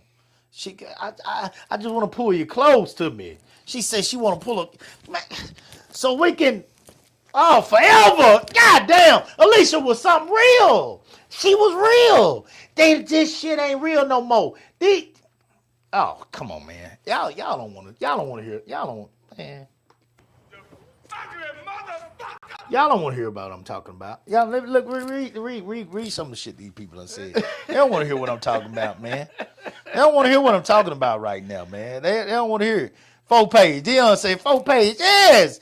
Damn it, boy. Yes. They touched you different. They touched it different, man. I try to listen to SZA. SZA got some good music, but she cussed more than a sailor. Anita Baker? Oh, Anita Baker is good. Anita Baker is good. Now that's going back a little further. You true, but that's going back a little further. But yeah, to me, that's all all on of another those. What's her name? She got all them sisters. Anita Baker was more music that I listened to. Being honest with you, when I was cleaning though, that wasn't music that I was listening to when I was. No, but you was listening to Anita Baker when you was reading that 4-page letter. Okay. That's what I'm saying. Because the remake? Because it's getting you in that mindset, you know? You thinking about your woman. You want to see her. You want to be around her. You planning and coming up with what you want to do with her when you finally see her. to me, that's what that music is. Yeah. And I don't mind that. You know, Yeah. there's a lot of women that sing music like that. Man, I can't tell you her name. I think her sister name is Tamira. But I can't think of her name. She was the main one. And Rhythm and Ride, did you have anyone that touched you like that night? Shit, I ain't had time to be touched, but I was too busy running around. Yeah. See. I wish, but I did go back and listen. There was some R&B, and I will say, for me, New Era is on that line, and what she was singing about was kind of like old school R&B. So I wish her well. Yeah. I hope she keep putting out music like that. Shit. 'Cause I What think it was her pretty name? good. What was her New Era. New Era. Yeah. Y'all check out New Era. She wasn't mad. You know, she wasn't sitting up here saying a bunch of stuff. She just said, you know, I like you. I want to be with you. Let's be together. And I was like, okay, ain't nothing wrong with that. You know, I don't think that people aren't like that anymore. You know what I'm saying? But it's like they don't sing about it. Like I'm not saying that they not like that. I'm not saying, because sex is always going to sell. So let's get that right. Well, I yeah, mean, well, I'm not so talking so about I'm the not sex saying part, that though. they not. Yeah. So do they say things that lead you into the moment? Goddamn, look, man. Let me tell y'all what I'm talking about here. Silk had a song called If you "If You." That's a good one too. meeting in my bedroom. Which one? Because they did a lot of that. Yeah. Silk had a song called There's a Meeting in the Bedroom. In my bedroom. In my bedroom. The meeting in my bedroom. There it is. You're right. You're right. These are the type of songs, guys, that if you are really feeling somebody, if this was on your tracks, and you could push that button and put that track on, after y'all done had a meal, y'all done had a drink or two, y'all sitting there watching TV or whatever you're doing. Or you got a candle and you could just be talking, and you got this down low. There's a meeting in your bedroom. You don't got to say even on the ride home. That's what you used to say. You had a track. I had a list of them. I didn't say shit. Let me tell you something. I never said shit. I never said nothing. The music did the talking for you. It told you everything I want to do. There was a song called Pushing Inside of You. Oh, who sang that? Oh, man, come on, boy. I don't know that They one. was with No Limit.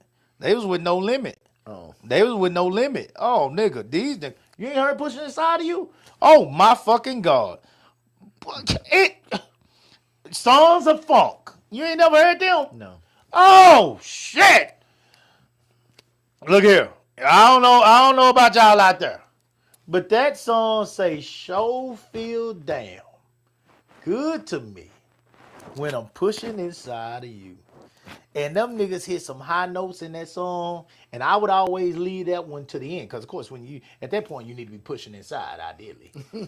And I would try my best when that song came up. Okay, this is when I gotta get to the climax right here, because at the end of that they gonna hit a note. Woo! It goes up there high, and by the time they hit that note, you want her hitting that note. Oh Lord! Oh Lord! Oh Lord! At that point, you getting breakfast brought to you. You get shit. You come home and your clothes folded. You shit. God, God damn, I gotta get some tires. You fuck around. You got a New set four new tires on your car. You woke up and new tires on you. Where these tires come from? It's the experience, man. It ain't just an orgasm. It's how it happened. It's how it happened. It's just everything to get everything to flow together. There was thought put into this. And she can remember back, and she can say, God damn, when that nigga was hollering, I was hollering.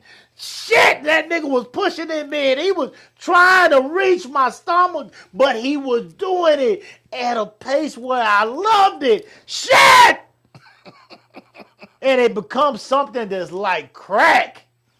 You want to feel it again because the whole time he was doing that nigga was looking dead in my eyes. He wasn't treating me like a whore. He was looking in my eyes. O.T. Harris said, boy, you would throw your back out listening to that yonder. What was that? What is that? He said, boy, you would throw your back out listening to that yonder. That pushing inside of you? Yeah. Oh, shit. Boy, that shit had you goddamn trying to roll like your mother. Boy, shit. Man, you, boy. Man, nigga, look, man. Look. I'm going to tell y'all something. Y'all, you don't understand. You don't understand. It was a time when even fucking became love making, man, at some point. It was a time. It was depending on just the mood, the LSG, my body. Goddamn, you put my body. Levert, Gill, Sweat.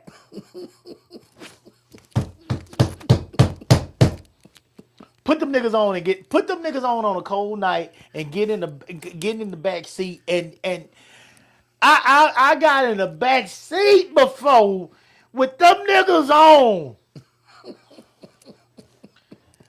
Them windows were so foggy. Shit. Man, look at him, man. Man, dog. Hey, you gonna tell me this music is not appreciated anymore? Sweat ain't appreciated?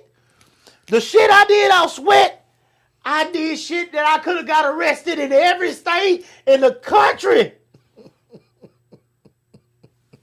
With Sweat, Gill, and Levert on. God almighty, man. Boy, look at here. And didn't give two fucks. There was stains all over my back seats and didn't give two fucks. I didn't care. I figured all that out. You keep doing what you doing. Don't you worry. I have been put to sleep by a female. With goddamn me. Oh. H-Town on. I was going to bring that up. You know, that's your song.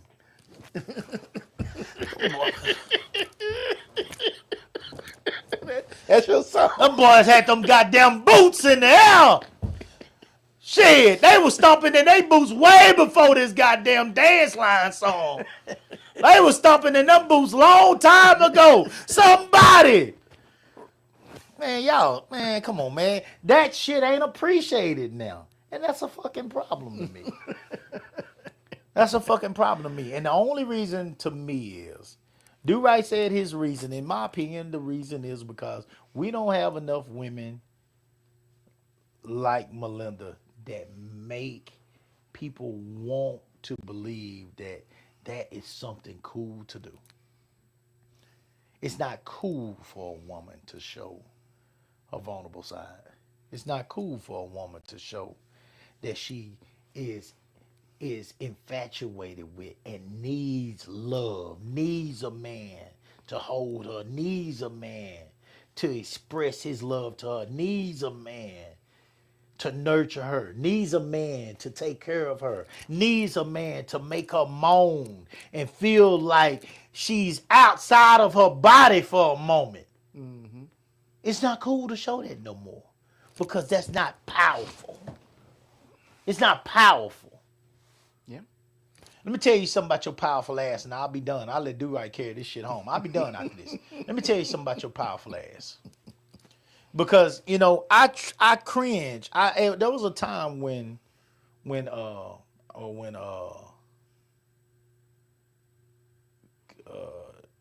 Kerry Washington was the star on TV. You know what show I'm talking about? Scandal. Scandal. Yeah. There was this time when Kerry Washington was a star on TV. Scandal was a good show. I don't want to show it to my wife. It was a damn good show. I appreciated the show. I enjoyed it. But there was also a lot. I mean, Kerry was a boss bitch. Kerry Washington could wear that trench coat. She could do her work. She could go about her day and handle her business with her team in ways that you just have to admire when you talk about business. She could handle her business. There was some illegal shit going on here and there, and y'all know that. And she, she was fucking the president and all that kind of shit, So it was a bunch of bullshit going on. But at the same time, that's part of the show. But at the same time, you had this black female that was powerful as fuck and was running game, doing her thing, making shit happen, in a way that females looked at her like, oh, I want to be like her. I want to be like her, the fixer. Mm-hmm. My female became one of those people.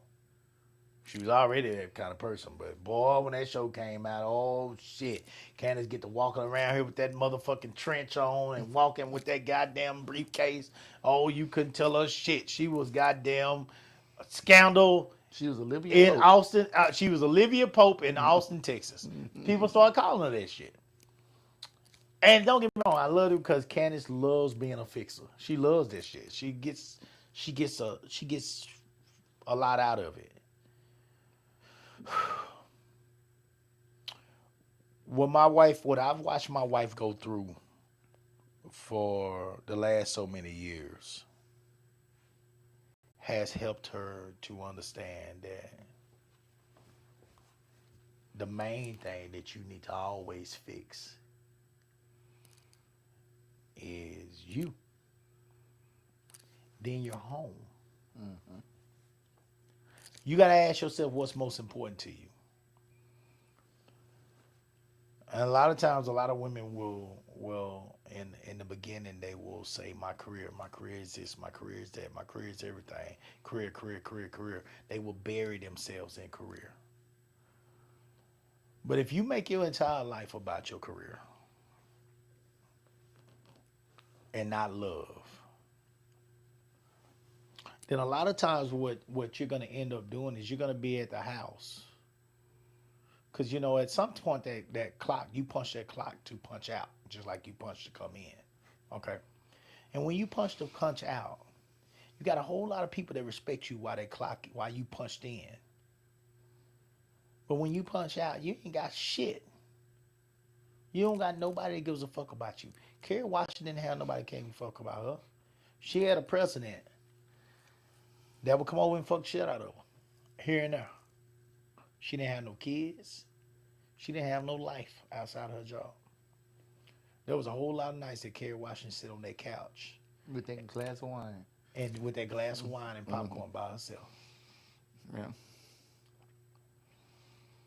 There are many nights, guys, that vibrator is going to be your best friend. That rose is going to be your best friend. And don't get me wrong, it can get you a nut, but it can't hold your motherfucking ass. It can't talk to you. It can't listen to you. It can't keep you warm at night. I was talking about it a while ago, LSG, my body, all over your body. Ain't shit on you. Ain't nothing on you. You can buy the most expensive goddamn threaded sheets in the motherfucking store. But it just don't feel the same if it ain't a body on them with it. Oh, that's my beautiful wife right there. She got her own ring. So I want to encourage you guys to show the vulnerable side. Don't be afraid of it, because what Do Right is talking about, and I know this kind of went away from what he's talking about with the music, but it to me it relates. It relates so much because people are gonna make music about what sells. And to me, what sells the most, if we allow it to, if we lead with it, is love. Love can never fail, guys. It can never fail. I don't give a fuck. If you have a chance to feel love, you got to feel it at some point. Everything can't be aggressive. Everything can't be. If you are always aggressive with somebody, if you always want to take a whip and hit on somebody, you need to take your ass to counseling. Something's fucking wrong with you. Something is wrong. What is it called? Dominatrix? If you want to put on black mask and chains and shit, something is wrong with you if that's what you want to do all the time. Now, I don't do that shit. I don't participate in that. My sex life is very bland for people that do shit like that. But I mean, but if that's what you want to do, cool. But that can't be all you do. Who the fuck are you chest to chest with?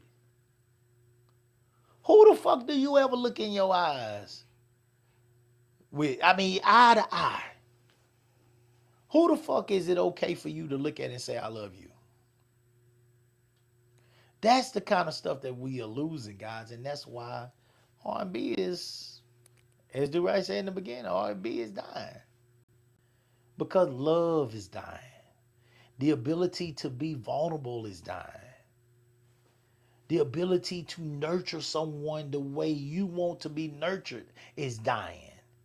You feel because you have a split, because God made you a woman, and I deserve. Bitch, why do you deserve it? What have you done to deserve it? If you truly deserve it, you won't have to ask for it, because your husband or your man or even your woman is going to make sure you receive it, because that's what you have given them.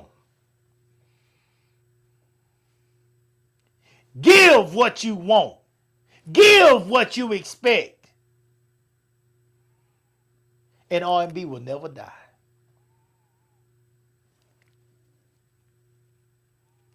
That's it for me.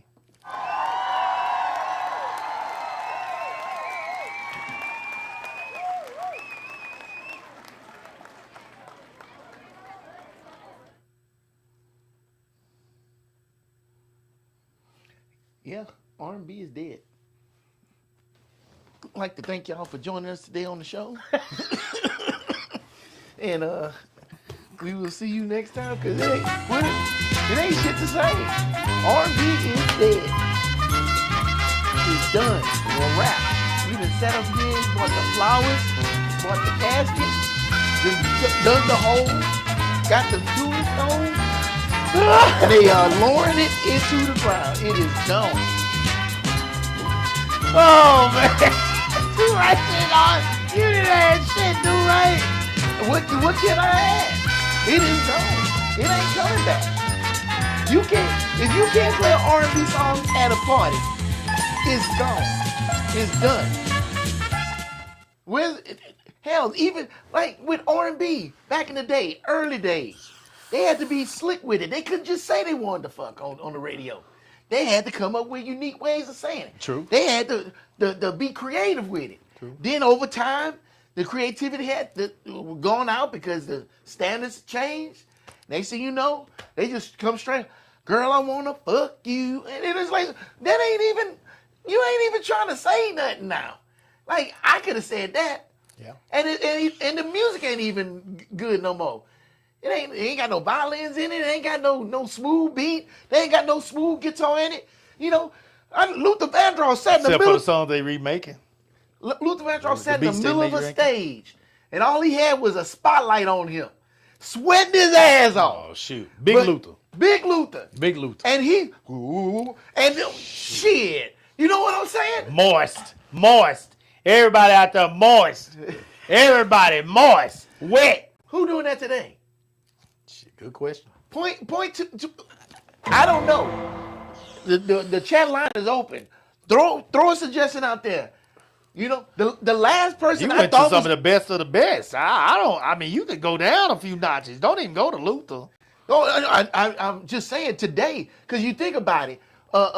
What's his name got a residency in Las Vegas right now? Usher, right? Hell, Usher. I remember when Usher was a little kid. Usher came up with all these songs over the years. Yeah, that was still R&B. Shit, Usher ain't put out no new songs. These are my confessions, boy. Ooh, That's shit. all old shit. Oh, shit.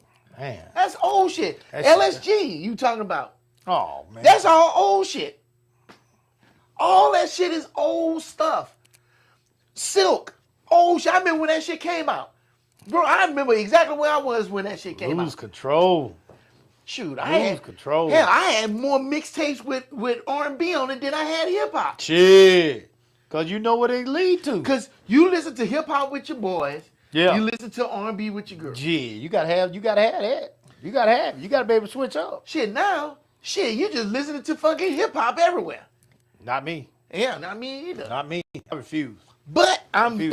going to I ain't say gonna never this. know what love. I ain't gonna never forget what love means to me. Mainstream is definitely that direction. But when I go see these local artists, There you go. Come back to it.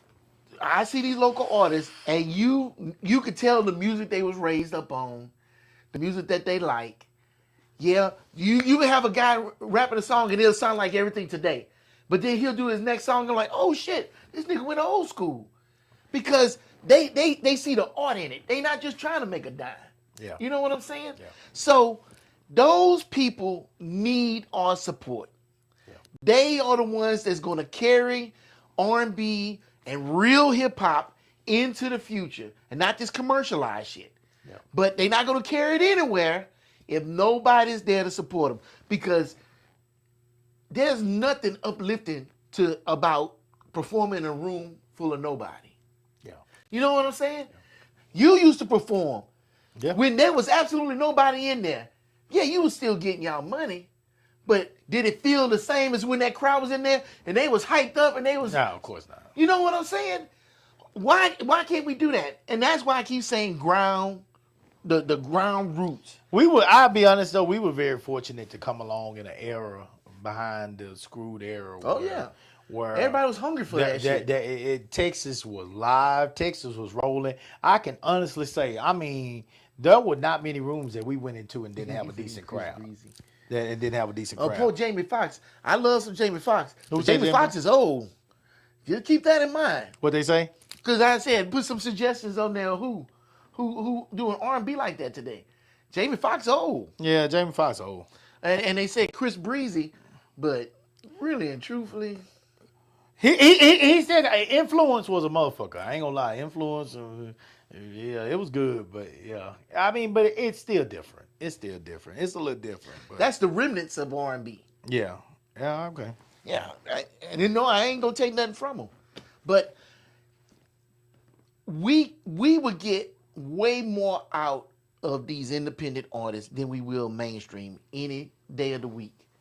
And even back in the day, early back in the day, when they had the Chitlin tours and shit like that, they was mainstream, but they was still underground, and that's what helped y'all, because y'all was riding the coattails of Screwed Up Click and everything. Yeah. But all that was underground too. We came behind Swish House. We Yeah. came behind Swish House, and we That rolled was with them. all underground, and people was hungry for it because it was underground. Yes. But then what happened? As soon as screw music went mainstream, you start hearing it everywhere. You don't hear nobody talk about it no Yeah. more. You hear it pop up in a song every once in a while. I don't know. I think you asked me what hip hop was. Hip hop is the local scene. When it first came out, it was New York. Then with NWA and them, it was LA shit. It's always been a locally grown thing, and everybody got their own shit. So when it got commercialized, then it was all these big names, but we lost the local people, Right. because that's where that shit it lives and grows and remains. You know, hell, even if you want to go Stevie Ray Vaughan, that dude was local, and he had a huge following before he even got big time. Right. You know what I'm saying? It's like we need to pour our love into these guys. You can afford to go to their shows because you ain't paying $600 a ticket. Oh, my You know what God. I'm saying? Yeah. They'll appreciate you and acknowledge you, come holler at you, have a drink with you at the show, because they ain't those big time stars that ain't got no fucking time for you. Right. What else? You'll have a better time because you'll see more than one damn artist there, and you can actually have a night of it. I don't know, man. We need to push our local stuff more, because then those local artists will actually give us what we want. If they put out a song and we ain't really feeling it, they instantly see it and they adjust And next thing you know, they playing music exactly what you want to hear because they can see it in your face. Yeah. If you ain't dancing, that's not the song to play. Yeah. If they dancing, let me go ahead and play this song. Oh, it's time to slow things down. I'm gonna sing this song, and they reading the room. You remember Tony Terry? Yeah, I remember Tony Terry. Remember that redheaded I remember ass that. nigga look at you when I'm with you. Yeah. Man, goddamn, bitch! If you ain't looking in a motherfucker's eyes when that goddamn song come on, then something wrong with you. You don't know what love is. You don't know. They like you talk about make oh shit. And so I'm gonna tell you this. Woo! On Thursday, Shit. we went Love to, is a beautiful thing, dog. I'm telling you, shit. Y'all better wake y'all old hardcore asses up. Love is a beautiful thing. We went to Asada's on Thursday night. They got R&B hip hop night. They got R&B karaoke night, not hip hop. And JJ, you know JJ. Yeah. He was at your point. He was DJing. And he was doing the karaoke and everything. And every so often he'll get up on that microphone and he'll start singing. And I'm like, bruh, this is what I'm talking about. This is what I'm talking. Them ladies was up there. Oh yeah, they be sitting up there dancing and everything, and it's cool. And then it's funny. Every once in a while, a woman get up there and she'll put on that song. One girl got up there. She sang "T-shirt and her panties on." Oh! Oh! And all the women was up there dancing. They all got about their seats and everything. And I'm like, ain't nothing wrong with that. Shit! But the problem is, Coop, it was hardly anybody under the age of like 35, 40 in there. y'all good. Yeah, but that's how you know R&B is dead. It's dead. It's Man. dead. Ain't even trying to hear that shit no more. I don't want to hear that slow ass shit. I don't want to fucking sit up here and rub up against somebody. Adina Howard got one better than T-shirt and pants. Adina Howard got one called "My Nasty Grind." Oh shit! Goddamn, man. Look, man. I'm telling you, and you can't go up, you can't listen to that song and be up there. You got like a ogre. Man, when that mother said "my nasty grind," you can't do nothing but roll them hips. You got to roll them hips. You got to roll them hips. You got to roll them. She gonna make you roll them hips. There is music out there, guys, that tells you exactly what to do. It is a lesson. It's a lesson. It's a lesson. That motherfucker say "my nasty grind." Y'all don't hear me. Y'all, dog, if you don't know this music and why it's important to hear and feel what Do Right is talking about, yeah, I honestly feel sorry for you. Yeah, that music back then had guys doing homework. What? To get themselves ready for that night. Nigga! Because you had to be dressed right for it. You had to have some moves. You had to be on beat. You had to do some stuff. And the dudes that didn't First of was all, always on the side. First of all, list of days where niggas stood up here like this for an hour. Niggas did this for an hour. Mm-hmm. They gonna wash their shoestrings. They got a toothbrush, an old toothbrush that they gonna sit up here and do this all day. All day. There be kids doing this. They gonna sit up here on the goddamn ironing board for an hour, minimum, with their shirt and pants. They gonna go to the car wash if they got a car. Let's go further back. You remember when you was in high school and middle school and they had the twerp dance and all them dances? Oh and man, stuff? man, look and at they'll play the fast stuff and that'll be cool, but they'll stop and throw one of those slow songs on. And that's when you would go find your little crush. Boy, we in that goddamn. Look, don't let that mama go. Don't let that mama, because he was house parties too. Don't let that mama go in that goddamn house. Boy, we in the corner of that goddamn house. Oh, boy. Grinding so hard, your meat got scabs on it in the morning. Shit, what? Yeah. Well, don't let them have a skirt on. You done damn near went through that goddamn skirt. Your up panties are pushed so far up in her ass. Man, come on, man.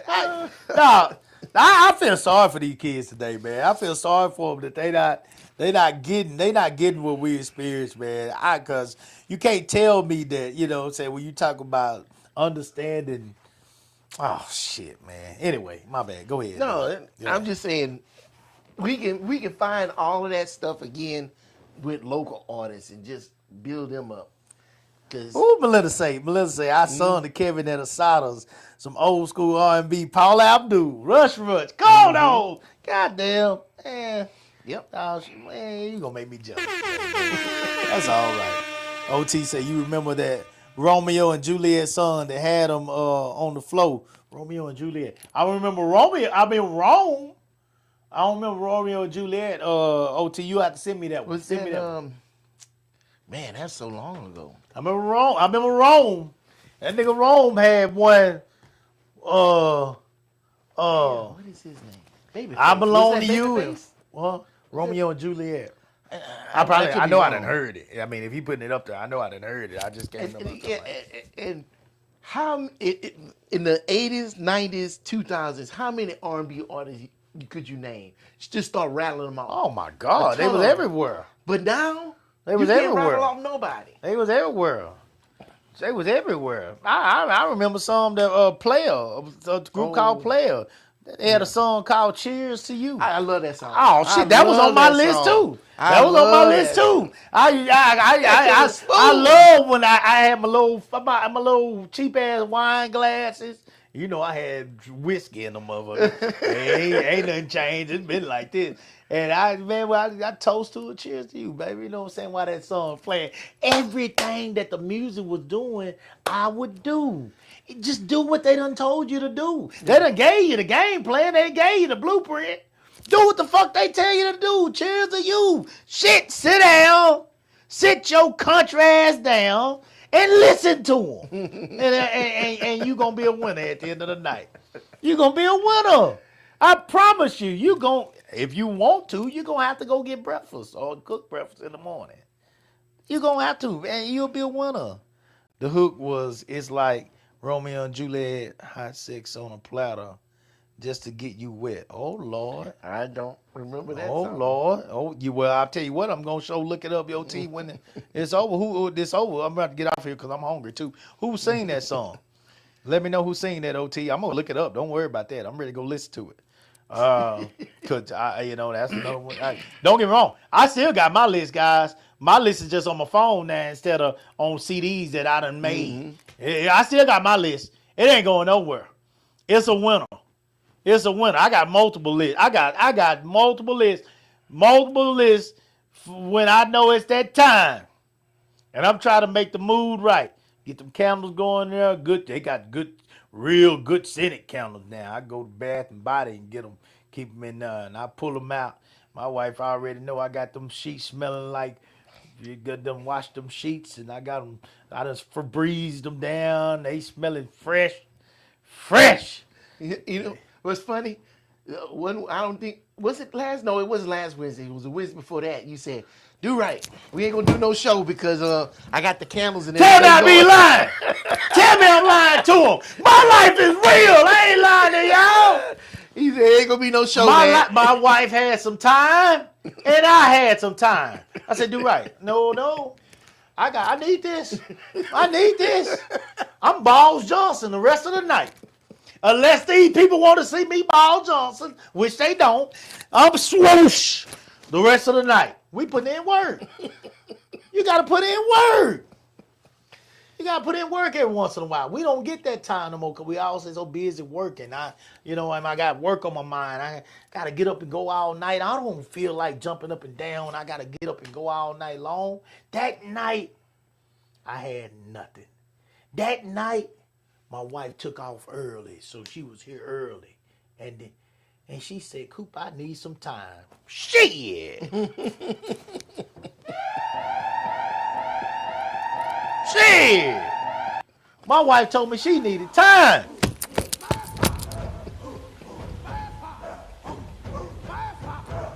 What kind of goddamn man would I be? Yeah. What kind of man would I be? Mid condition. Shit! kind of man would I be? Leave my wife hanging when she need time. Shit, it's my duty to please. Look here, guys. We've been here long enough. We're going to try to do it better next time. Next time than we did this time. Until then, guys, y'all, hey, man, keep love alive, man. Keep R&B alive. Don't let it die. Don't let it die. Don't let it die. Salute the real. Later. Coop in the building. Mr. Durant on the track. Hey, Riggs. What? Let's get him. You already know what it is. Am I still them boys? Salute the real, let's go. We don't salute the fake, we salute the ones who stay through the pressure and the pain. Never let the cold fade. When the streets were watching close and the wolves was at the gate. Real ones held their ground, never switched up, never played. No cap, no performance, what you see is what you get. Put in work before the cameras, before a single check. You say you solid, prove it, cause we watching every move. Step up or step aside, we separating fact from truth. Bullshit won't fly here. Put the hammer on them, cool. Put the hammer on them, cool. Mr. Do-Right, let's go. You can't fake what's in your blood. Can't manufacture where you're from.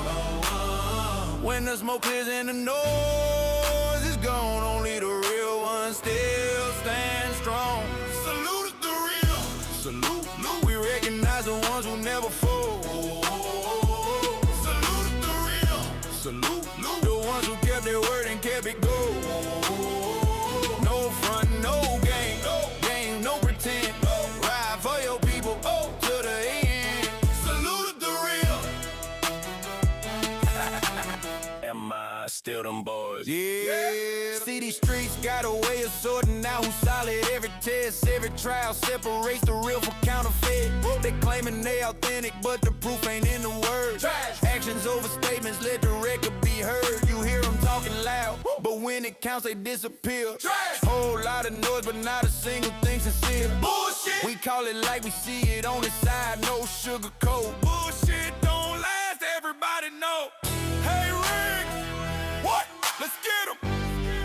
Coop and Mr. Do-Right, hold the note, hold the note, hold the note. Coop and Mr. Do-Right, hold the note. Was in your blood. Can't manufacture where you're from. When the smoke clears and the noise is gone, only the real ones still stand strong. Salute the real. Salute, we recognize the ones who never fold. Salute the real. Salute, the ones who kept their word and kept it gold. No front, no game, no pretend. Ride for your people to the end. Salute the real. Am I still them boys? Yeah. Put the hammer on them. Hey, Riggs. What? Let's get him. Coop in the building. Mr. Do-Right on the track. Am I still them boys? Salute the real. The right production.